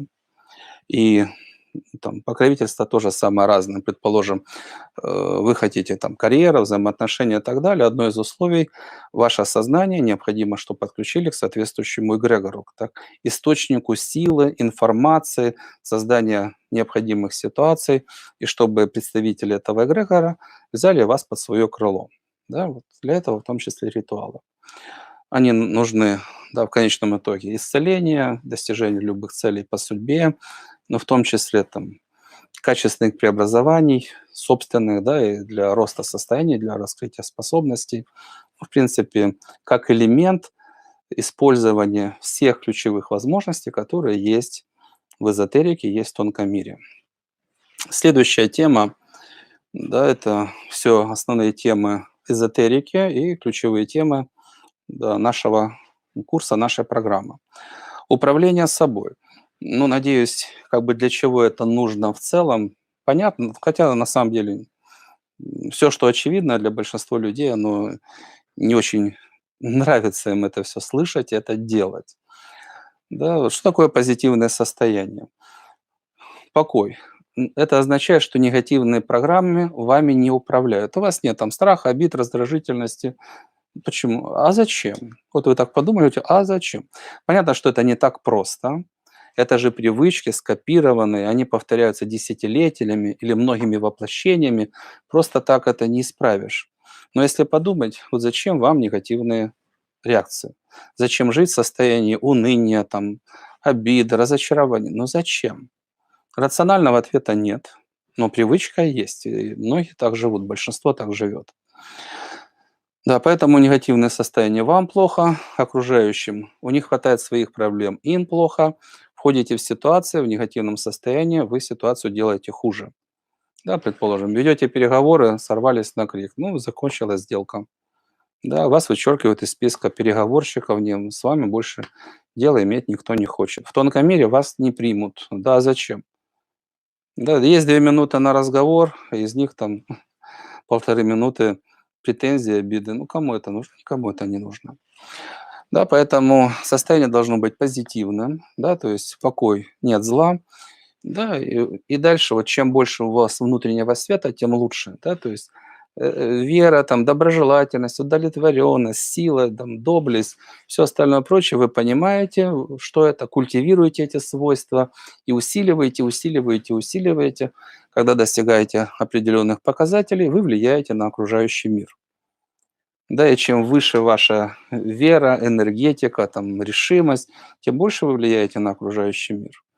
Кто знаком с историей, скажем, христианства, апостолы, все знают, примешь христианство, вероятнее всего тебя казнят. Но и с одной проповеди там тысячи человек принимали христианство, потому что то, что они слышали, и то, что они чувствовали, ни с чем другим сравнить было невозможно. И тогда люди, они чувствуют, они верят, да, они совершают определенные действия, да, делают выбор. Поэтому позитивные состояния. Вам на душе класс, комфорт. Рядом с вами класс. Нарушения этики нет. Конфликты не создаете. Понятно, защищаете свои позиции. Все комфортно, все классно. В тонком мире, пожалуйста, дорогой, заходи, гостем будешь.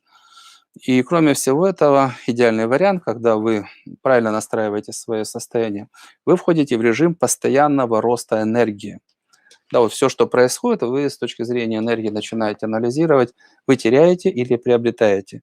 Теряете энергию, ну, вы не правы с духовной точки зрения, там, обижаетесь или позволяете, чтобы с вас скачивали энергию, ну, или еще что там. Причин может быть море, но в конечном итоге, когда вы правильные цели, правильные усилия, правильное отношение, вы растете каждый день по радости в сердце, по общей энергии, вам все лучше, лучше, лучше. Вот в это состояние в идеале нужно войти.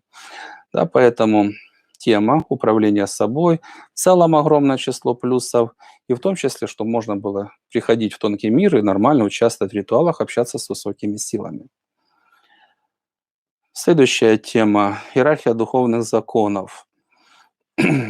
Тоже как бы все темы, о которых мы говорим, они огромные. Иерархия духовных законов, наверное, еще больше огромная. Потому что пока вот вы живете на земле, воплощаетесь, там множество воплощений, вы познаете эти законы. Да, какими должны быть убеждения, там, качества, способности, навыки, куда тратить свое время. Вот все это закладывается в законах. Ну, предположим, очень такой краткий обзор, да, 7 уровней духовных законов – это именно законы для человека. Есть законы там, организаций, там, стран, вселенных, да. Вот именно для человека на Земле.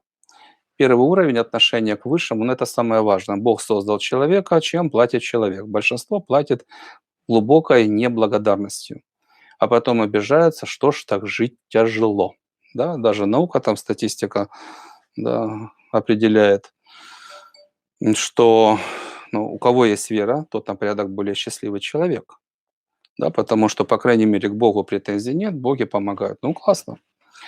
Но в данном случае желательно понимать, это самый важный уровень законов, потому что если человек идет против Бога, в конечном итоге эти законы, они определяют судьбу души. То ли она получает бессмертие движение вверх, то ли она просто уничтожается как абсолютно бесперспективная и злобная.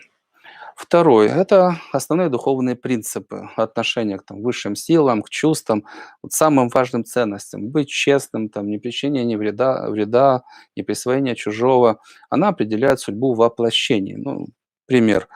Скажем, негативно относитесь к детям, предположим, следующее воплощение, будете ребенком, к вам будут относиться плохо.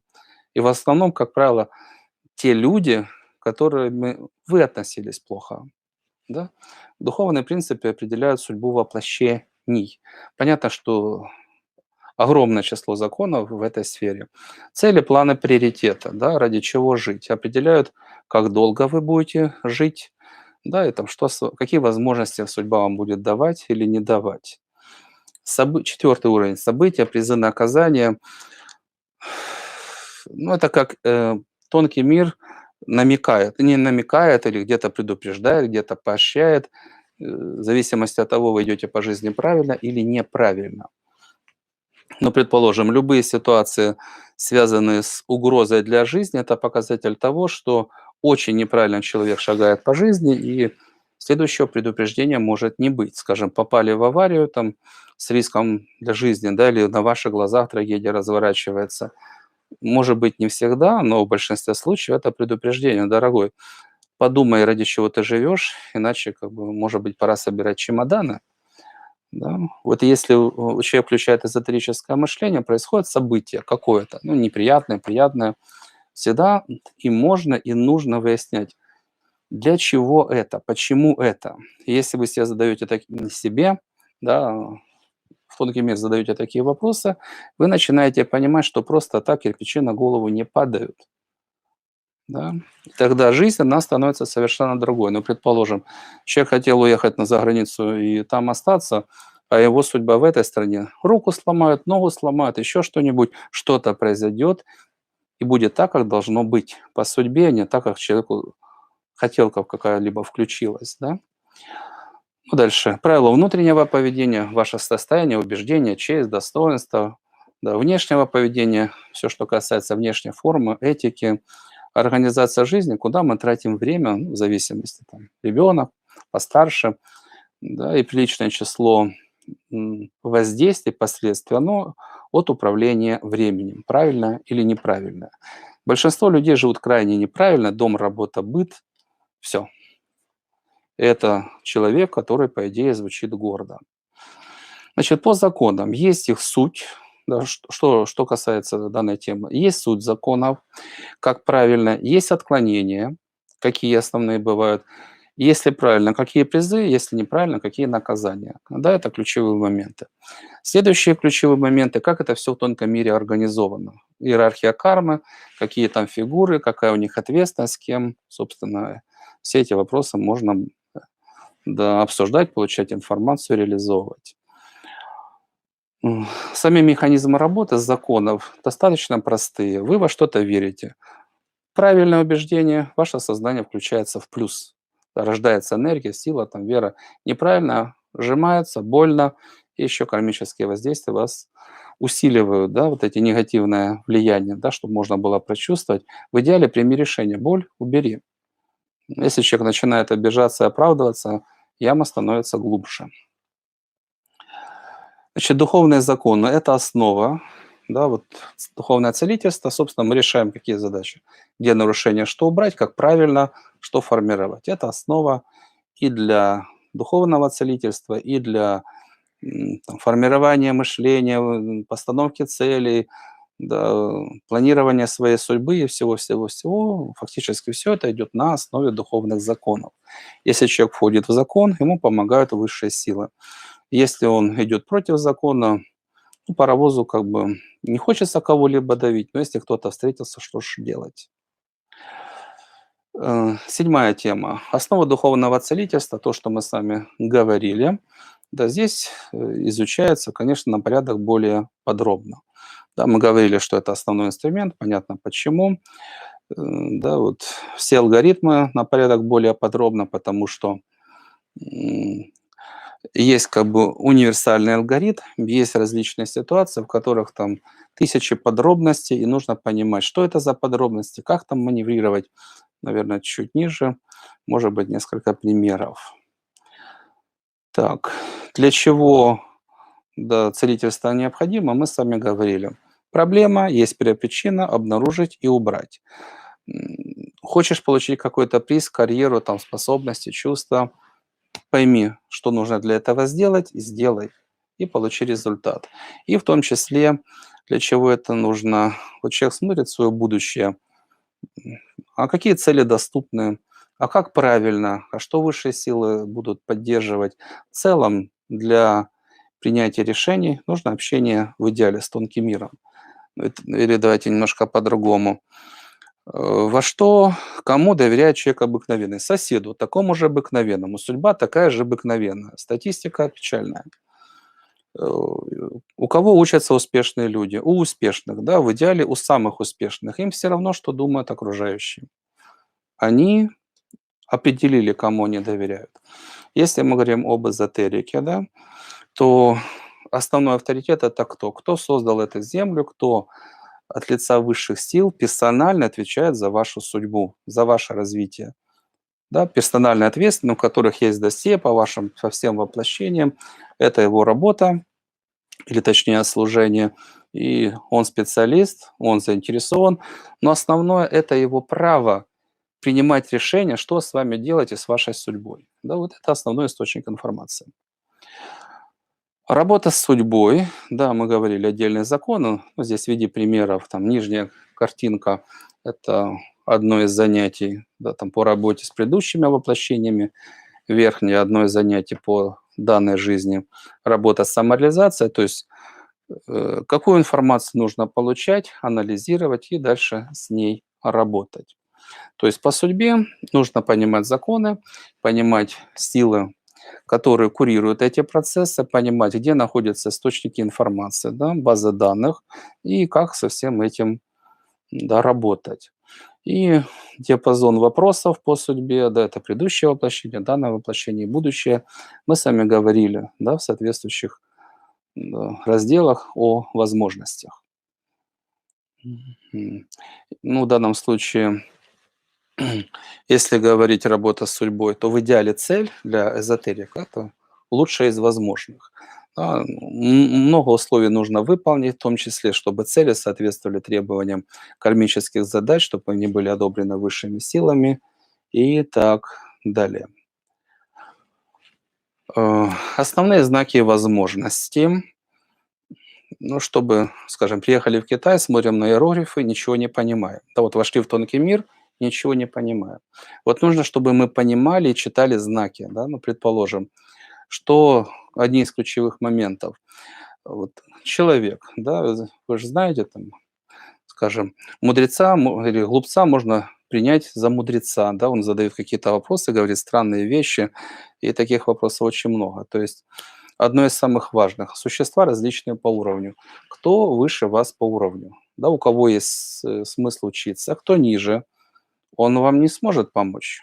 Да? Кто равный, с ним нужно договариваться. Да, поэтому первый самый важный показатель — это уровень, да, человека и множество признаков, которые говорят, что это за человек, какого он уровня. Да, ну давайте все рассказывать не буду, но предположим, следующее — это позитивность. Да, по крайней мере, по цвету энергии это можно определять. Да, и это насколько важно. Если вы доверяете, ну, скажем, мошеннику, что вас ожидает? Понятно, что ожидает. Да, поэтому нужно, по крайней мере, позитивность. Если это позитивный человек или позитивные силы, это высокая вероятность, вас не будут обманывать и вам будут давать ценные позитивные рекомендации. Если вы связываете со злом, то чаще всего, ну, какие у зла цели относительно человека?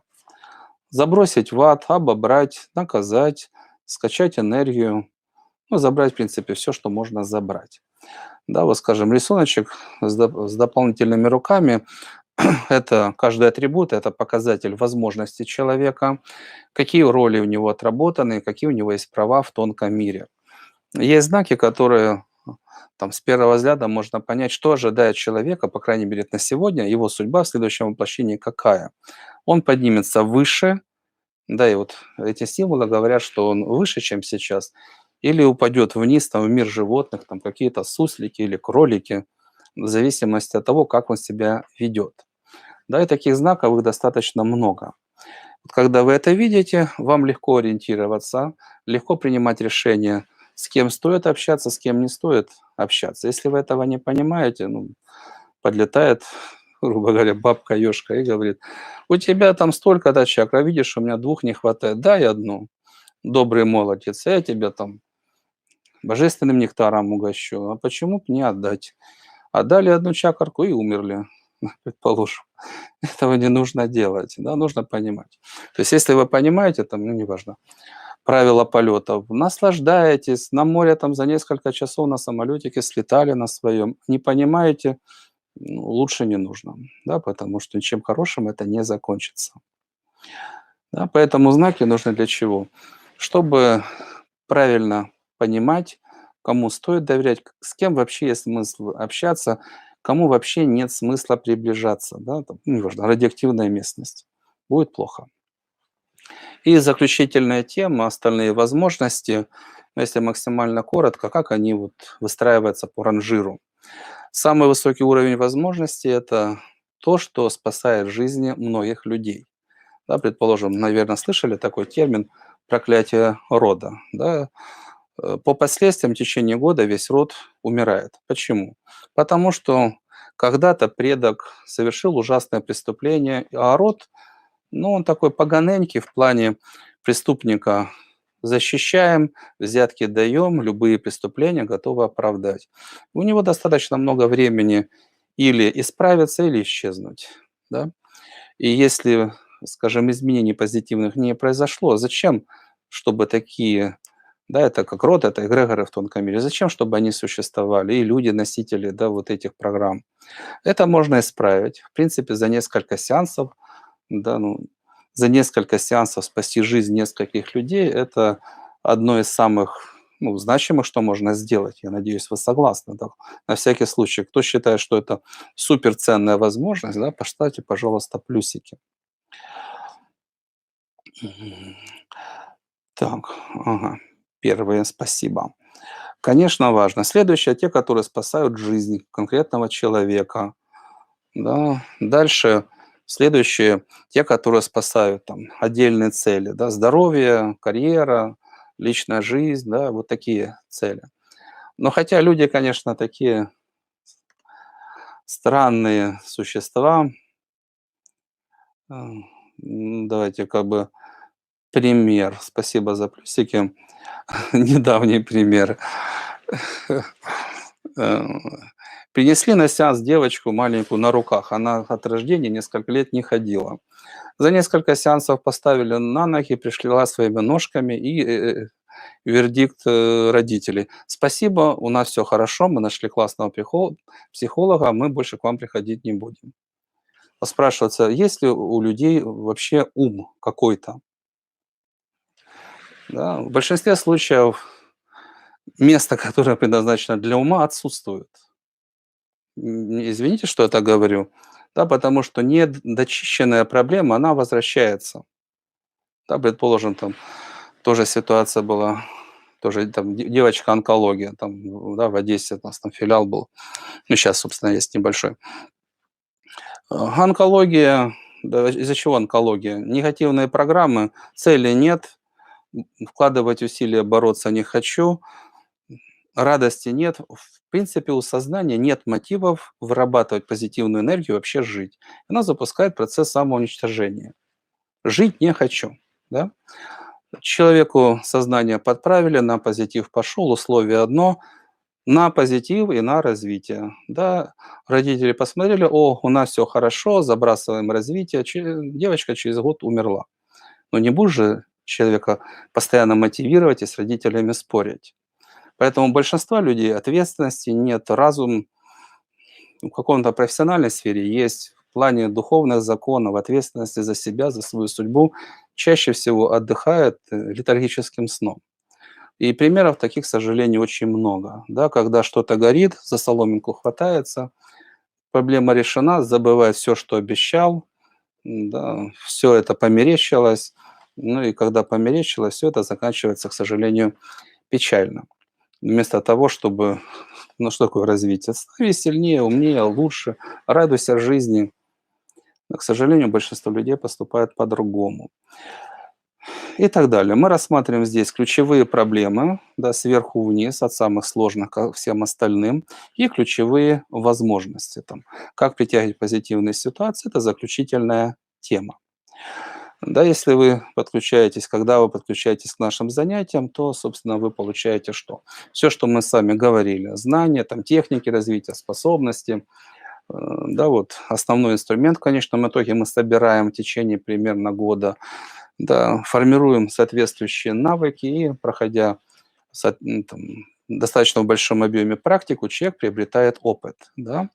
То есть он способен, там, 19 из 20 там, примерно получает зачетные навыки, э, выходить на первопричину и ее устранять, да, принимать соответствующие решения, да, вот, проводить вот ту работу, о которой мы с вами говорим. Кроме этого, основные изменения, то есть фактически обучение — это что? Перестройка программ от там материализма, неверия, негатива, разочарований, тупиков развития, перестройка на позитив, на программы действий, да, позитивные ценности включают свет душе, и позитивные программы действий, да, увеличивают покровительство. Да, поэтому рост уровня позитивности. Вот что за это время люди успевают проходить, да, как правило, это наиболее такие жесткие, ключевые программы меняются. порядка там 5-10% всех ключевых проблем, которые как бы очевидны, да, на поверхности, они уходят. Да, состояние, изменения, они очень такие разительные, визуальные даже. Доходы растут примерно там процентов на 15, на 20. Состояние растет. Но если забегая вперед, там у нас чуть позже будет статистика по взаимоотношениям. Ну, как правило, это лучшие друзья, да, с кем еще на эту тему поговоришь. По личной жизни тоже классная статистика, но кто обучается давно и практикует достаточно долго, да, то за 10 лет там из 20 пар, которые это на пары наши слушатели, один развод, да, хотя там большинство браков заканчивается в течение первого года, если посчитать статистику. Ну, за счет чего? Есть понимание, как работают законы, есть позитивные ценности, есть возможности находить приемлемые решения, все это выстраивать в соответствии с законом и так далее. Поэтому вот наше занятие дает вот такие-то результаты. И когда человек заканчивает обучение в течение примерно года, то на выходе он получает что? Большую часть своих проблем он способен решать самостоятельно. Да? Другое дело, что он будет с этим делать дальше, уже зависит от него. Да? Все применяешь, получаешь, не применяешь, ну не получаешь. Но большую часть способен решать самостоятельно. Самые большие изменения, чем больше вклад вот во время обучения, основные изменения по судьбе проходят в этот период. Э, ну, часть сам. Очень много человек способен решать со своими коллегами. Это и увлечение, увлекательная история, человек, душа, судьба и огромная польза, да, проблема уходит, возможности расширяются. Что не способен решить сам или с коллегами, человек понимает, к кому ему обращаться. Да, это наши профессиональные сотрудники, у которых опыт огромный. И как в фильме про «Матрицу», они знают гораздо больше, чем вы себе даже можете представить. Даже если мечтать очень сильно и очень так смело. Итак, это в целом по темам ключевым по эзотерике и по нашим программам. Ну, достаточно коротко по основным условиям и по основным ошибкам. Условия успеха. Собственно, как бы ключевые истины, они достаточно очевидны, но большинство людей, они все-таки любят их нарушать и придумывать вот то, что удобно. Не то, что есть на самом деле, а то, что удобно. По освоению всех этих возможностей, собственно, какие варианты? Долговременные программы, краткосрочные курсы и самостоятельно. Самостоятельно вот желательно понимать, чтобы создать какую-то программу, человек должен быть экспертом. Он должен посвятить этому жизнь, да, анализируя, да, там, сопоставляя. Он должен понять, он должен быть методистом, чтобы составлять программы, да, все это отработать, должны работать коллективы. Нереально самому хоть в какой-то мере, хоть как-то к этому приблизиться. Это нужно просто принять. Ну, я надеюсь, большинство это принимает. Хотя такие мысли у многих людей, конечно, есть. Это большое заблуждение. Чтобы такие задачи решать, для этого нужно родиться соответствующим уровнем, да, соответствующим потенциалом, ну и посвятить этому, опять же, жизнь. Это нереально. Краткосрочные курсы, ну, то, что мы с вами говорили, покупать не автомобили, а отдельные запчасти. Это может занять несколько воплощений и не дать тех возможностей, о которых мы говорим. Конечно, идеальный вариант, да, это долговременные программы, но они предполагают соответствующие усилия. Да, вот. Если идти в том темпе, который у нас основной, это 2 раза в неделю по 4 часа обучения. Идти в 2 раза медленнее, можно там одно занятие в неделю там, в свободном режиме, если идти в другом ритме. Но только когда человек получает системную подготовку, он может стать хоть каким-то специалистом, да, нормальным специалистом. Все остальное чаще всего неэффективно и самообман. Кроме этого, конечно, есть множество других показателей. Если коротко, идеальный вариант, чтобы мы говорим о том, что вот вы смотрите, куда пойти учиться, да, эзотерике. А, Следующее условие, идеальный вариант, когда в той или иной школе есть развитие по уровням, и оно без ограничений. Да, если ты готов взять следующую вершину, тебе дают соответствующую информацию. Если вы не видите даже намека, что такое уровень развития, четкого описания ступеней роста, у большинства этого просто нет. Большинство решает локальные задачи, ну и скрывает каким-то образом свое непонимание или искренне не понимает, для чего человек рождается на Земле и каковы ступени роста. Да? В идеале должны быть четкие ступени роста, уровни развития у нас есть, в большинстве случаев это даже не наблюдается. Не всегда, да, потому что ключевые показатели по уровням, они еще в брахманизме описаны, да, и в некоторых других источниках, но не столь детализировано, чтобы этим пользоваться на практике. Второе — позитивность, да, у нас по уровням, в принципе, без ограничений. По позитивности четкая позитивная система ценностей. Это не всегда просто, потому что проще приходит человек, весь такой проблемный, его говорят: "Ты такой хороший, тебя не понимают". И он доволен жизнью, ничего не нужно менять, да. А путь света нужно в конечном итоге все проблемы вызвать на ковер, со всеми разобраться и достичь, да, чистоты сознания. Нет страхов, переживаний, страданий, незачем и нечем страдать и переживать. Есть сила, есть вера, бесстрашие, активность, есть понимание, как достигать успеха и других любых результатов, и активная деятельность, и наслаждение и в созидании, и в бою, и в отдыхе, и в общении. Да, это и есть мастерство. Польза и наслаждение, да, когда они объединяются вместе. Если какой-то, извините, там бред типа что добра и зла не существует.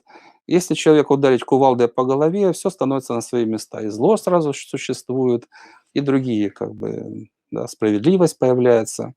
Рассуждать можно о чем угодно. Пользоваться темной магией, ну, прокладывать себе дорогу в ад. Да, это желательно тоже понимать. Следующее требование — это системность. Не так легко это увидеть, где целостность, где все учтено, согласовано, не противоречиво. Ну, по крайней мере, это должно декларироваться, если это есть, да, у нас. И полнота целей, внешних, внутренних, полнота методов и других условий. Да, это именно дает наивысший результат. Если там с миру по нитке и непонятно, что вышло, это печально. И заключительное, конечно, это не все, что есть в данном блоке, это помощь экспертов. Вот эта сфера, о которой мы говорим, она, конечно, очень сложная, да, и путь развития, он бесконечен, да, пока человек живет на Земле, он решает различные задачи. Поэтому заблудиться можно на каждом шаге. Делаешь шаг вперед, и перед тобой вопрос, там, мир справедлив или несправедлив? Тебя обидели там, или там еще что-то произошло, это как? Правильно или неправильно? Да, всегда есть момент выбора, и всегда можно заблудиться. Да, поэтому, конечно, одно из значимых условий — это как самолет летит, он никогда не летит по прямой. То ветром сдуло, то еще что-то. Его автопилот постоянно подправляет. В целом по прямой, да, но чуть вправо, чуть влево, чуть выше, чуть ниже, чтобы держать вот ту линию, да, по которой он должен двигаться. Вот нужны эксперты, отвечать на вопросы, да, корректировать там те или иные ошибки, давать взгляд со стороны, ставить техники. Если этого нет, конечно, эффективность, она падает. По организации занятий, конечно, да, мы с вами познакомились с нашими с основами, да, самые важные знания, которые есть в эзотерике, познакомились с тем, чему посвящены наши занятия, и буквально там уже несколько слов, как наши занятия организованы. Ну, первое, что хотелось бы сказать, мы более 30 лет работали только оффлайн. Сейчас наша задача, чтобы работа шла онлайн, и, конечно, очень приятно, когда вот наши слушатели, которые подключились, им эта форма очень и очень нравится. Да. Одна из основных причин, ну, само собой, можно смотреть в любое время, когда удобно, но еще более важно, кто старается глубоко вникать, можно остановить видеозапись, да, в любой момент и просматривать ее много раз, да, потому что и наши вебинары по аналитике там люди просматривают, ну, кто заинтересован, разумеется, там по 3, 4, по 5 раз, потому что информация новая, она не может ложиться быстро. Да, поэтому одно из основных, что можно останавливать, думать, анализировать, там, записывать все, что считают нужным. Поэтому занятия, с одной стороны, онлайн, да, в записи. Это занятия, которые я веду. А, Но кроме этого у нас существует несколько форм занятий, которые решают свои целевые задачи. Значит, первый тип занятий — это основные, примерно по 4 часа они идут. Есть теория, но когда человек услышал, это не всегда переходит в его убеждение. Да? Поэтому, чтобы информация, которую человек услышал, начала работать, это техники, соответствующие задания на перепрограммирование. Согласен? Но дай этой программе силу и убери то, что против. Тогда это изменяет человека. Если этого не делать, информация в интеллекте седает, рассказать может, а применять в жизни не может. Да, потому что будут отрабатывать привычные программы. А чтобы это давало вот те сильные изменения, о которых мы говорили, информация из интеллекта должна уйти в подсознание, там, в сверхсознание, должна перестроить человека, должна ожить. Да, вот одно летать в космос, другое рассказывать, что там, говорят, люди в космос летают. Да, вот перепрограммирование сознания. И третья часть — это освоение самих там техник, да, вот чему посвящено, там, медитация, самовнушение, ритуалы. Это основные занятия. Получаем информацию, прорабатываем. С одной стороны, чтобы знания получили энергию и начали жить, начали перестраивать наше мышление, раскрывать соответствующие системы.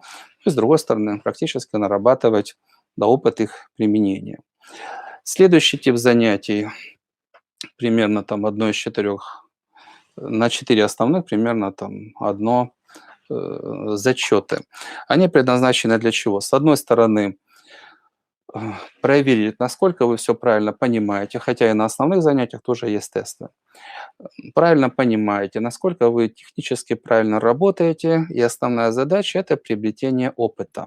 Это работа в командах, да, ну, скажем, ну, что такое целительство? Посмотри, пожалуйста, кто рядом, и относительно такого-то вопроса пропиши диагностику, да, есть ли воздействие, какие программы, кто за этим стоит и как это устранять. Да, вот чтобы человек чему-то научился, это нужно делать, да, этому нужно тренироваться, это нужно практиковать. Поэтому зачеты и практика предназначены. Работаем в командах, оценки, рекомендации и практика, опыт. Да, и и большая часть изменений происходит здесь. Кроме этого, примерно раз в 2 недели на 3 занятия, примерно четвертое — это живые вебинары. Это не для всех, пакетов рассмотрим, да, но для части. Живые вебинары, когда целитель профессионал и отвечает на вопросы, там, производит настрой. Одно из ключевых, да, это вот где, если человек, ну, запускается какая-то программа негативная, там, разрушительная, ошибочная, чтобы можно было бы это исправить.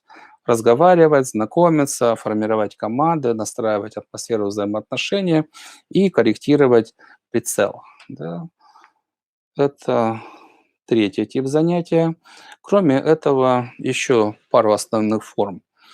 Это индивидуальные сеансы, там один человек или несколько человек, если там между ними какая-то проблемка или общий интерес. Индивидуальные сеансы, чуть ниже подробнее. Основные вопросы — это что? Есть тема занятий, правильно понимаю, правильно ли я провожу ритуалы, правильно я там провожу там технику самовнушения, прокачки, да. Это вопросы, чтобы двигалось вот само обучение, да, потому что, ну, там вождение — это нужен специалист, который оценивает и подправляет. И есть общие занятия, но если мы хотим получить как бы больший результат, нам нужна индивидуальная работа. И любые другие вопросы по себе, по судьбе, вот все, что мы говорили, все возможности, да, эзотерики, они здесь. Да, эти вопросы могут решаться. Ну и заключительная форма — это самостоятельная работа. Понятно, что это персональная ответственность человека, ну и дальше уже м, как он решает, какая у него ответственность, какова воля. Но общая схема, она очень простая. Чем больше усилий на выполнение тех или иных, да, стандартов, тем выше результат. Скажем, занимается человек спортом, у него энергии в разы больше, лет на 20-30 живет дольше, результаты в жизни выше. Почему? Он заряжен, он быстрый, да, ему хорошо. А другой с трудом ноги передвигает. Да, поэтому чем больше вы в себя вкладываете, ну, в данном случае это не только спорт, да, это другие техники, которые мы осваиваем, тем больше результат вы получаете. Но, по крайней мере, есть понимание, база, да, и дальше уже зависит от человека. Несколько еще дополнительных слов, для кого наши занятия наиболее подходят. Мы говорили с вами по уровням. Первый уровень человек – это физические действия, работа руками. Второй – это внешняя форма. М, Третий, четвертый, там, пятый уровень – это та аудитория, для которой в основном третий уровень, ну и дальше, для кого эти занятия предназначены. Да, то есть третий уровень. Все, что касается внутреннего мира, хочу понять, как оно там устроено, и привести его к совершенству. И работа с тонким миром как источник информации, то, что влияет на судьбу. Да? Показатели, что человек, он заканчивает второй уровень, и он приближается к третьему. Чаще всего одна программа заканчивается и включается автоматическое стремление. Я хочу понять. Да, вы ж не сами работаете. Я хочу, чтобы у меня появилось такое стремление. Да, это чуть позже формирование привычек, желаний, да, это определенное мастерство. Но обычно сознание отрабатывает каким образом? Заканчивается программа одного уровня и начинает работать программа следующего уровня. Поэтому наши занятия предназначены, кто заканчивает второй уровень и уже и готов перейти на третий уровень, или перешел на третий, может быть, выше, но у него эти вопросы остались не закрытыми. Показатели внешние, что человек к третьему уровню там, приближается или вышел на него. Первое – это высшее образование или студент. Студенты тоже бывают разные. Уровень дохода выше среднего. И во многих случаях, конечно, не всегда, к сожалению, люди с нормальной головой и с нормальной душой уделяют внимание своему там телу, желают себе блага, да, но, как правило, большинство по статистике – это здоровый образ жизни и спорт, да. Это ключевые показатели, которые говорят, человек плюс-минус к третьему уровню приблизился, может быть, частично сюда зашел. Поэтому в нашей анкете эти показатели стоят, и лично по себе вы можете оценить, насколько вот внутренне, да, ваша душа к этому готова. Если вы чувствуете, что у вас есть заинтересованность, но у вас эти показатели не закрыты, да, интерес есть, но что-то не хватает.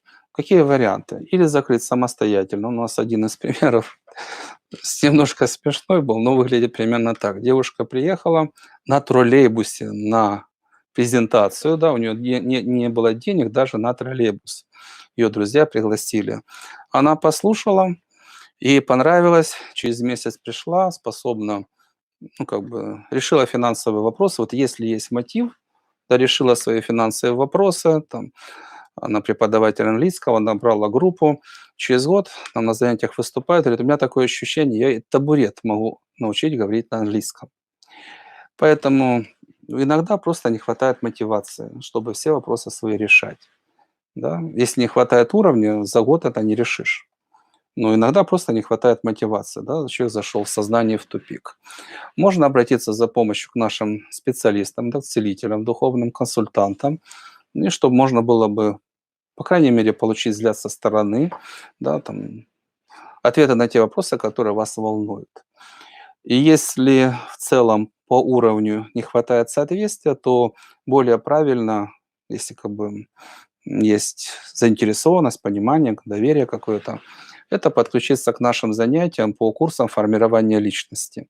Они долговременные, ощутимо более объемные, чем эти, и, в принципе, все ключевые вопросы второго уровня они закрывают. Да? Поэтому это основные варианты. Если хочу, но почему-то не зачет, да, то как бы один из возможных сценариев. Другие чуть ниже посмотрим. Мотивы. Да, можно посмотреть, что это за мотивы, и понять, есть ли они у вас. Они могут выглядеть по-другому, но в целом как бы ключевая мотивация, она вот здесь представлена. По большому счету не столь важно, каким образом человека он сам или силы приводят к принятию тех или иных решений. Важно, чтобы решение было правильным и чтобы это давало ему благо, давало пользу. Первый блок мотивов, да, это прямые, это потребность души.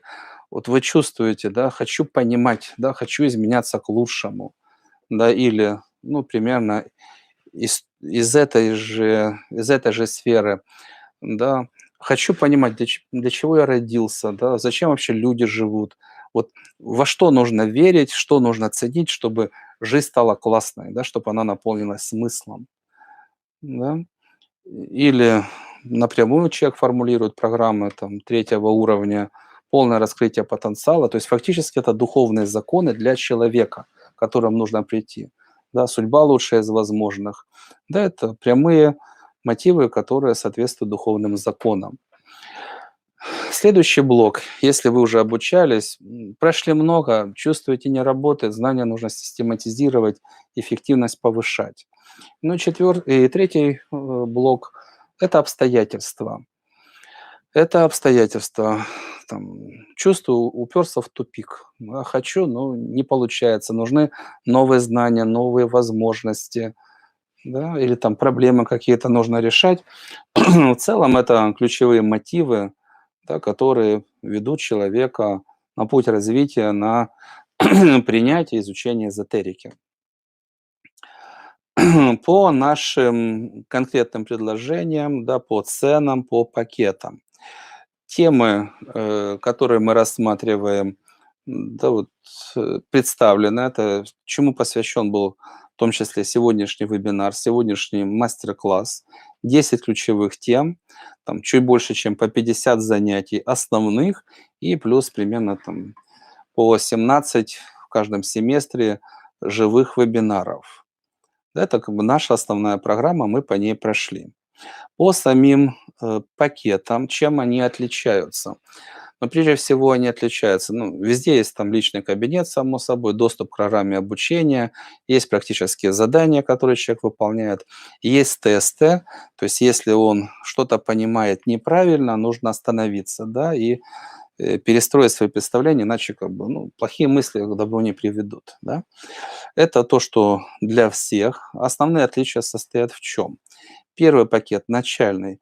Для какой аудитории он ориентирован? То ли, ну, в силу тех или иных причин, вот вам не нужна индивидуальная консультация, вам не нужны живые вебинары, предположим, частые командировки, или вам вообще не нужны вот практические занятия, зачеты, потому что у вас другие цели. Вы понимаете, это классно, вы понимаете, что вы сами не будете практически что-то делать, но вам нужно понимать, как все это работает, чтобы этим воспользоваться, да, потому что огромное число известных людей поумирали от наркотиков, от онкологии, там, кризис, там, миллиардер такой-то выбросился из окна. Да, даже если у человека есть огромное состояние, есть там большое положение в обществе, ну, проблемы, как правило, те же самые. Да, поэтому, если вы понимаете, да, я хотел бы использовать эти возможности, но не сам. Но для этого вам нужна теория.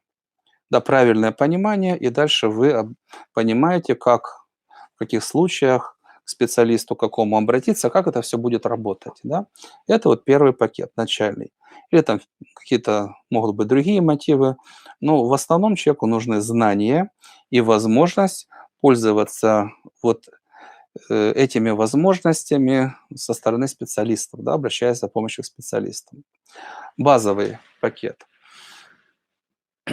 Здесь человек понимает, мне нужны навыки, да, поэтому, ну, кураторы больше внимания уделяют, ну, закрытый чат, да, есть интерес взаимодействия с группой, с командами, эта работа запускается.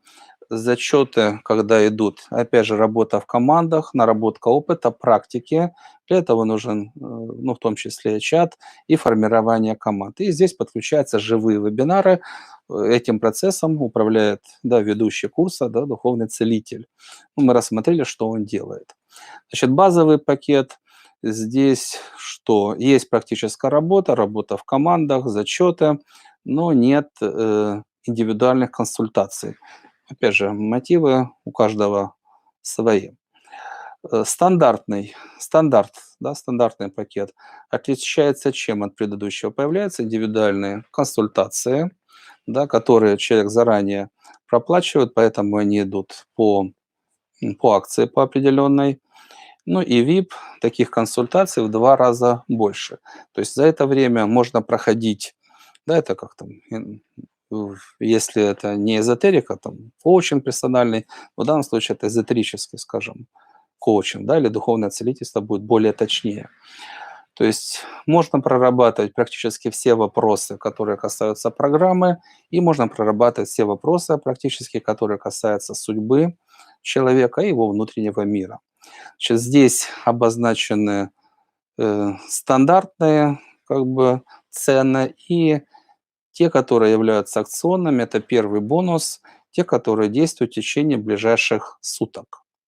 Поэтому если вы этими предложениями воспользуетесь, ну или, по крайней мере, внесете предоплату, то, пожалуйста, можно этим воспользоваться. Поставьте, пожалуйста, в чат, э, кому интересна наша программа, все, о чем мы с вами говорили. Ну, как бы это следующий вопрос, подключитесь, если вы к занятиям. Но если вы хотели бы, да, всему этому научиться, понять, раскрыть способности, освоить соответствующие возможности, напишите, пожалуйста, "хочу", "хочу". Кому это не важно, буду признателен, если напишите "нет". Тоже, тоже нет. Тоже информация. Да, спасибо, оперативненько. Так. Итак, пожалуйста, вверху у нас название пакетов, указана стоимость, акция действует в течение суток. Если есть финансовые вопросы, возможно рассрочка, но это нужно говорить индивидуально, и немного будет тогда скидочка поменьше. Да, можно забронировать данный курс, да, внеся предоплату там от 100 условных единиц, и это будет действовать без изменений, по крайней мере, в течение месяца. Вы можете чуть позже подключиться и оплатить.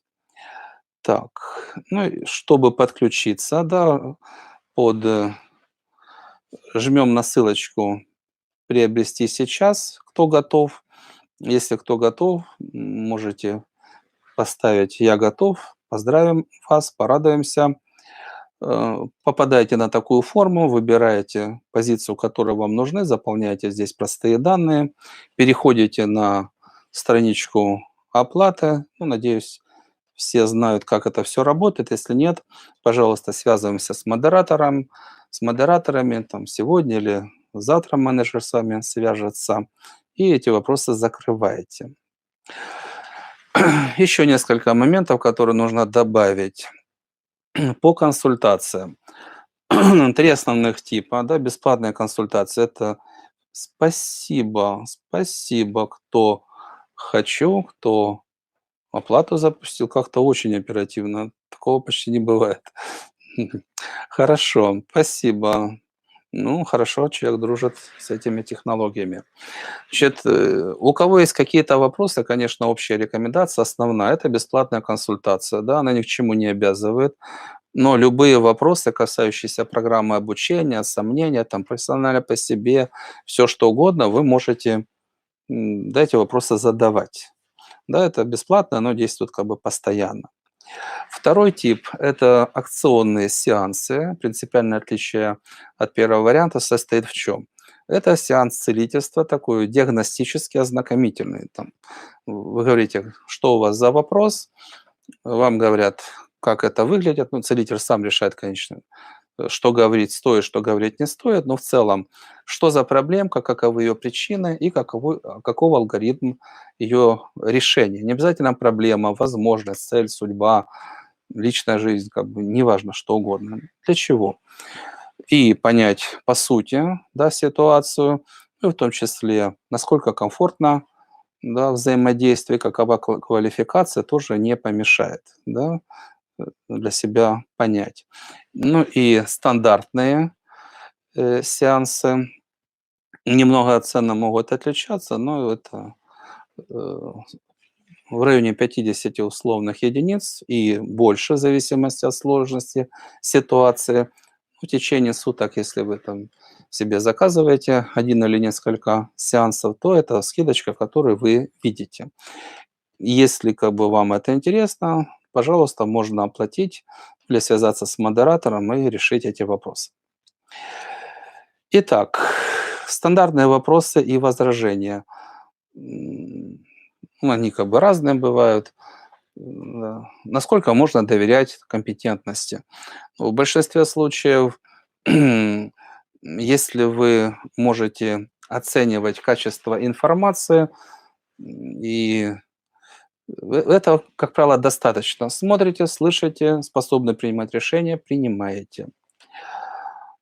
Если этого недостаточно, я повторюсь, есть консультация, где вы можете задать все вопросы, которые вас интересуют. Да, и это как бы бесплатно. То, что касается программы. Следующий вопрос, ну, тоже бывает, нужно ли это мне, подходит ли это мне. Я могу повториться, что это люди, которые по своему уровню, да, подошли вот к этой планочке. Это необходимо всем, да, потому что есть возможность избавиться от произвольных проблем, и этой возможностью не воспользоваться — это неправильно. Да, есть, шанс свои возможности на порядок увеличить, и человек от этого отказывается — тоже неправильно, но большинство людей делают это постоянно. Смогу ли я? Результат всегда зависит от усилий человека. Статистику вы знаете. Из 20 19 получают зачеты. Ну, а дальше это зависит, от человека, да, скажем. Вы поступили в университет, да, кто-то становится известным на весь мир, ну, а кто-то просто отчисляется за неуспеваемость. Дальше. Есть ли гарантия результата? Желательно понимать, что там на работу ж вместо вас никто ходить не будет, да. И вот работа с информацией, работа как бы со всеми техниками, взаимодействие с другими людьми там для наработки навыка, для наработки опыта — это все делает сам человек. Статистику, еще раз повторяюсь, вы знаете, но дальше зависит от человека. Как реагировать на негатив об эзотерике? Можно взять там подавляющее большинство книг там по бизнесу, по успеху. Люди там боятся и нервничают, когда они что-то не понимают, что-то новое, там оно их пугать может. И если человек идет к высоким результатам, в большинстве случаев вы найдете одну и ту же рекомендацию. Не нужно особо на это вообще обращать внимание, иначе нервов не хватит. Да? Человек, который идет по программе третьего уровня, он независим. Все, кто чего-то достигает, они идут не за общим мнением, а вопреки общему мнению. И они идут именно к своему, скажем, своему классу людей, да. Иначе, если вы идете вместе со всеми, вы получаете среднестатистический результат. Следующий вопрос. Цена недорого ли? В этой сфере это среднее или даже немного ниже среднего. Потому что, получая человек, нужно для себя задать вопрос, сколько стоит жизнь там ваша, друзей, близких, здоровья, счастья. Да. Если, есть какие-то там сомнения, то в любом случае первые 14 дней вы начинаете обучаться. Если вам что-то, неважно по какой причине вы говорите, что-то не подходит, вам как бы деньги вернут, ну, минус там комиссия, переводы и те занятия, которые вы прошли. А все остальные в течение 14 дней можно будет, пожалуйста, получить обратно, если есть какие-то сомнения. И если человек, да, он не готов, желательно понимать, то есть там есть доходы, образование, еще что-то, но внутренне чего-то не хватает, какое-то сопротивление. Почему так бывает? По крайней мере, ну, тоже желательно понимать вот механизм. Да, вот наша школа – это позитивная система, у нее сильная энергия. Там к нам в зал люди, предположим, заходят, одни в восторге, у других рождается страх. Белые полы, много света, ой, какой кошмар, а у других восторг. Да, то есть, когда вы сталкиваетесь с этой информацией, да, и с этой энергией, на первом этапе поднимаются проблемы. Вот эти проблемы дают такое-то ощущение. Да? Это один механизм, да, почему вот возникает та или иная реакция. Второй механизм. Каждый там, шел по своему пути, сформировал определенные убеждения, и они требуют привычных решений. Да, это вторая причина. Третья, там, пробовал, разочаровался, боюсь еще раз разочароваться. Да, это вот основные механизмы. Поэтому, если вот эти вопросы имеют отношение к вам, то основные варианты поведения никакие. Первое. Дайте себе время, чтобы проблемы успокоились. Да? Поставьте цель на свои вопросы, получить ответы. Второе. Попробовать. Да, есть же промежуточные там, консультации, платные, бесплатные, семинары там мы пройдем, которые небольшие, да, чтобы определиться. Книги можно познакомиться. Если у кого-то есть там опасения, что как-то вас будут уговаривать, всегда, вы знаете, можно отписаться, да, можно отключить, заблокировать номер телефона, то есть каких-то вопросов, проблем здесь нет. Кого интересуют результаты и отзывы? Да, вот у нас да, вот достаточно давно, в 2007 году, выпущена книга «Эзотерика на практике». Это история наших слушателей, как они применяют полученные знания и навыки, что они получают. Да, можно с ней познакомиться, там часть книги в бесплатном доступе, да, можно или можно приобрести, потому что полезного, интересного здесь очень много.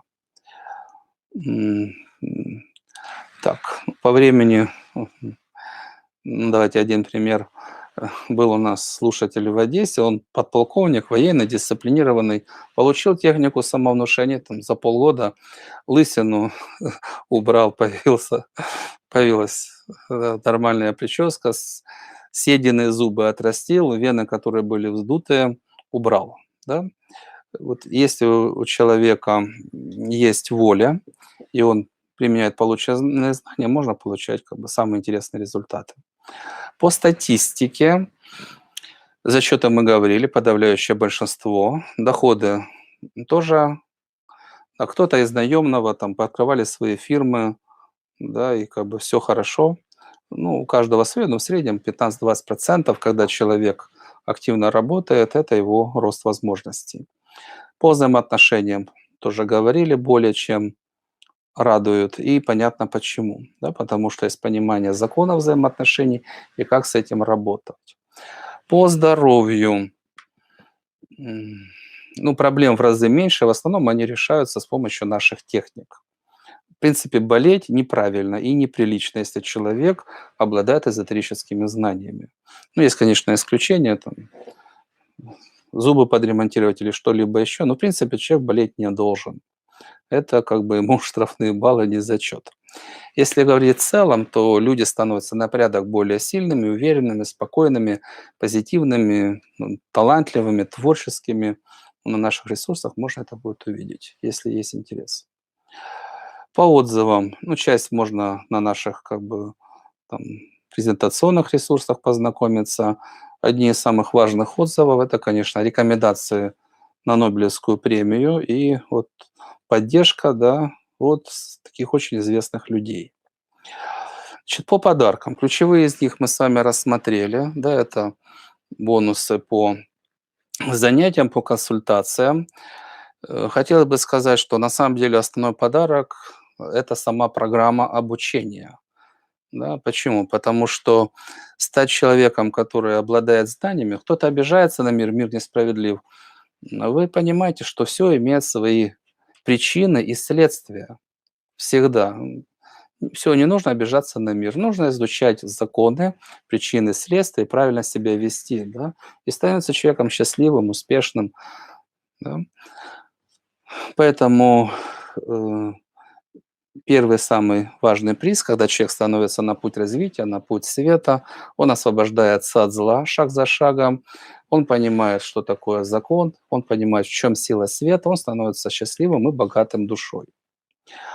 Это раз. Второе, самое важное, что дают занятия, это окружение. Вот для себя ответьте на вопрос, с кем вы можете поговорить на вот эти темы. В большинстве случаев ни с кем. Поэтому люди, у которых есть стремление к пониманию этой темы, они должны объединяться.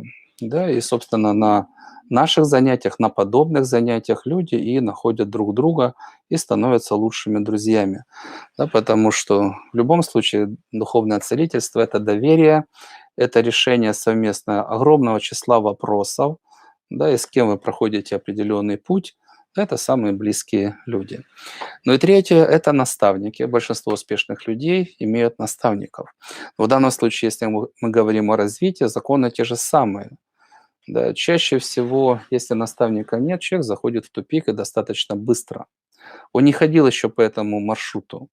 И каждый раз, когда он подходит к перекресткам, ну, чаще всего выбор приходится делать наугад, да, пока не будут наработаны необходимые качества, знания и навыки. Да, поэтому возможность найти для себя наставника, человека, который и заинтересован, и способен, да, эффективно помогать. По книгам мы говорили, это третий бонус, да, с существенной скидкой, да, по акции вы можете их приобрести в течение, опять же, ближайших суток. В основном, для чего они предназначены, мы говорили, в основном познакомиться и принять решение. Какие-то книги перечитывать, потому что они дают подключение к позитивному покровительству. И если почитать отзывы, у кого-то там способности открываются, проблемы уходят. Ну, фактически, что происходит? Негативные программы меняются на позитивные. Да, это дает классные возможности, да, менять человека. Да, поэтому соответствующие, да, акции по книгам действуют, опять же, в течение суток. Что заказали, как бы то ваше. По мини-курсам. В основном они предназначены, конечно, они дают пользу, они дают азы. Если вы будете применять самостоятельно, вы многое можете для себя сделать. Но в основном для того, чтобы познакомиться, как проходят занятия. Если не хватает данной встречи, то да, получить дополнительную информацию для принятия решений. Но если вы хотите получить такое классное образование в данной сфере, то это только долговременные программы. Так, значит, по акциям, по скидкам, здесь они указаны. Пожалуйста, если вам необходимо, заказывайте или там связывайтесь с менеджерами, оставляйте заявочки, да, чтобы можно было бы все эти вопросы решать.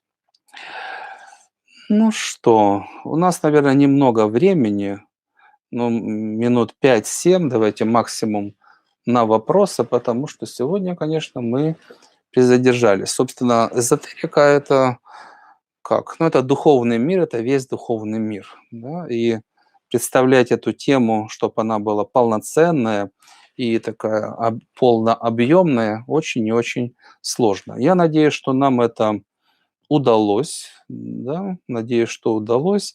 Давайте немного по вопросам. Почему у человека возникает желание учиться эзотерике, мы с вами рассмотрели. Чаще всего, ну, хотя там механизмов несколько, но чаще всего одна программа отработает, вот ради чего жить, зачем пришел на Землю. Один уровень отрабатывает, и включается следующий. Хотя есть и другие моменты.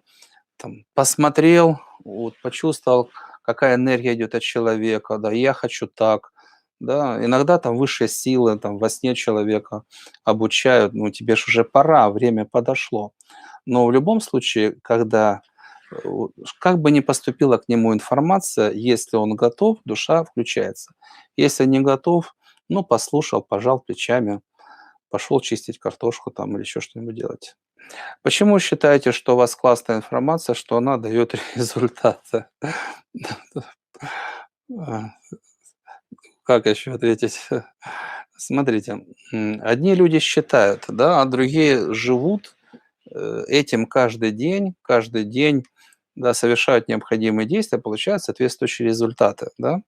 То есть если брать как бы наших целителей-профессионалов, это их работа, да, основная работа. Есть море увлечений, да, но они работают с людьми, да, и если человек приходит раз, и 2, и 3, да, это когда он приходит? Когда ему это приносит пользу, да, когда рекомендуют людей. Вот, скажем, вы многим можете дать позитивную рекомендацию. Я сомневаюсь, что многим. Да, и когда это реальная помощь, реальная квалификация, то тогда люди там рекомендуют своим друзьям, знакомым, там, другие страны в том числе звонят: "Я знаю, тебе это нужно". Обращаться лучше к одному специалисту, профессионалу или разным? Что порекомендуете? Лучше, чтобы был один основной наставник и периодически, чтобы был взгляд со стороны. Но это предполагает вот наша программа. Да, если пакет, и там заложены сеансы, то часть сеансов должен проводить другой человек, но чтобы был именно взгляд со стороны. Да? У каждого свои там навыки, там, различные условия влияют на результат. Кто является духовным наставником лектора? Ну, этот вопрос, э, смотрите, ну, предположим, есть государство, там есть министерство, да, каждое подразделение отвечает за свой круг вопросов, да, поэтому, если говорить по нашему направлению, то за каждый круг вопросов есть свои покровители, да, которые вот реализуют, да, вот через нас, через меня в том числе, свои идеи и ценности. Да, поэтому это далеко не один и высокого уровня. Так. Будет ли на курсе обучения информация по работе со снами, в том числе осознанными снами? Э, м, Смотрите, это не самый эффективный способ того, что нужно делать. Да? То есть, предположим, если человек идет по жизни, он не управляет собой, да? Он не работает там с целями, он не пользуется духовным целительством. Ну, трудоемкий процесс обучения управлять осознанно снами, который по большому счету особо ничего не даст. Да? То есть работа со снами, скажем, если нет другого способа человеку передать информацию, там могут передавать через сон, но если вы осваиваете, скажем, раскрытие способностей, да, можно и с точки зрения получения информации все получать напрямую, не через там астрологию там или какие-то другие вот варианты, опосредованные, да, получение информации с тонкого мира. Да, есть вот прямая возможность, да, задать вопрос, а получить ответ. Но, предположим, то ли вы шерстите интернет, то ли вы знаете, кому звонить и задавать вопросы. А что даст управление осознанное во сне? Времени потратите много, лучше работа с целями, работа с качествами, чтобы вот человек, он становился эффективнее. Если он более эффективно действует на физическом уровне, да, в силу убеждения качеств, более эффективно он будет действовать и в тонком мире. Но если он не меняется, да, даже освоил управление с нами, ничего это не даст по большому счету. Ну, а если с другой стороны, конечно, более правильно сон приснился, записать, и дальше задать вопрос куратору, для чего это, стоит ли на это обращать внимание. Как правило, там ценную информацию можно будет получить. Так, дальше. Откуда корни панического страха? М, Как правило, это цепочка пережитых ситуаций. Ну, во-первых, убеждение, да, что бояться можно и нужно. И какие-то ситуации, скажем, собака выскочила, укусила или облаяла, и от неожиданности страх. Если он остается, на это могут наслаиваться другие ситуации, и в целом они могут становиться неконтролируемыми. Все это нужно вычищать. У меня получено много информации, хочу больше практики. Какое соотношение теории и практики у вас на курсе? Оно оптимальное. И если нужно больше практики, никто не мешает работать самостоятельно, никто не мешает договариваться с людьми и работать, грубо говоря, хоть с утра до вечера. Но вот та программа, которая у нас есть, да, вот то, что мы изучили на уровне теории, это нужно реализовать на уровне практики. Типы занятий мы рассматривали. Примерно по времени тоже. Благодаря обучению люди меняются. Почему возникают вопросы с окружающими людьми? Правильно менять окружение, ступень и спутника жизни. Если окружение стоит на месте, а вы начинаете быстро изменяться, то дальше, конечно, вот эти вопросы, они щепетильные. 7 раз отмерь, 1 раз отрежь. Но, в принципе, чаще всего не получится сохранить окружение, если оно стоит на месте. Ну, грубо говоря, окружение говорит: давай там сообразим на троих, а вы пошли заниматься спортом. Вам нужно делать карьеру, а они говорят: да не напрягайся, не в этом счастье. Поэтому я немножко огрубляю, но суть она такова. По спутнику жизни здесь еще больше раз нужно, да, отмерить, потом отрезать. Лучше, конечно, закрывать такие вопросы через сеансы духовного целительства, потому что это одни из ключевых целей жизни. Здесь как бы резкие движения очень противопоказаны. Так, возможно ли обучаться, не входя в группу?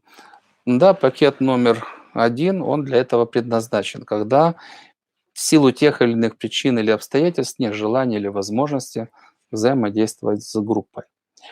Так, мгм. Ну что, ключевые вопросы, ну, давайте, наверное, или закончились, или модераторы сказали: больше не дадим. Ну, пора заканчивать. Спасибо всем за внимание и буквально там, наверное, все-таки несколько пожеланий. В заключение по предназначению первое. А, Конечно, хотелось бы, чтобы все люди были счастливы, да, и вы хотели бы, наверное, на улицах видеть классных людей. Да, вот лично для вас, да, для каждого человека очень многое изменится, если принять ключевые законы, да, этого мира, да, духовные законы. Да, для чего рождается человек, да, каково его предназначение? Для развития, созидания и борьбы. Да, если человек это делает основой, хочу максимум силы, энергии развития, творить максимальные результаты, да, бороться, не бояться, преодолевать, м, очень многое меняется. Пожелание номер 1 принять это как руководство к действию, начать действовать. И посмотреть, как изменитесь вы и ваша жизнь. Второе. По выбору целей жизни. Э, я надеюсь, вы согласитесь, да, вот там есть у вас там 10, 20, 30, 50 лет. Вот это одно и то же время можно потратить или на то, чтобы идти к самым высоким вершинам, как обыватель идти по горизонтали или катиться вниз. Время одно и то же, усилия, в принципе, одни и те же, результаты совершенно разные. Да, поэтому, конечно, хотелось бы пожелать, чтобы у человека было воодушевление, в груди огонь, чтобы он делал правильный выбор и время своей жизни, да, использовал наилучшим образом. Ну и последнее, то, что вы слышали, да, Бог поругаем не бывает. И на вашем пути жизни тонкий мир, да, это огромная сила, основная сила. Там влияние на, 100, на там, многотысячную аудиторию, это дает высшая сила. Да? Человек как проводник их идей и энергии. Поэтому эта сила может или покровительствовать вам, помогать всеми возможными способами, или блокировать и наказывать. При этом первопричина всегда находится внутри человека, в самом человеке. Поэтому приходите в тонкий мир, познавайте его законы, наслаждайтесь жизнью, игрой, которую запускают, ну, не то слово, да, которую, ну, скажем, запускает Бог и высшие силы, и остальные силы. Становитесь сильнее, умнее и лучше. На этом наш вебинар заканчивается. Спасибо, успехов и всего Самого доброго. До свидания.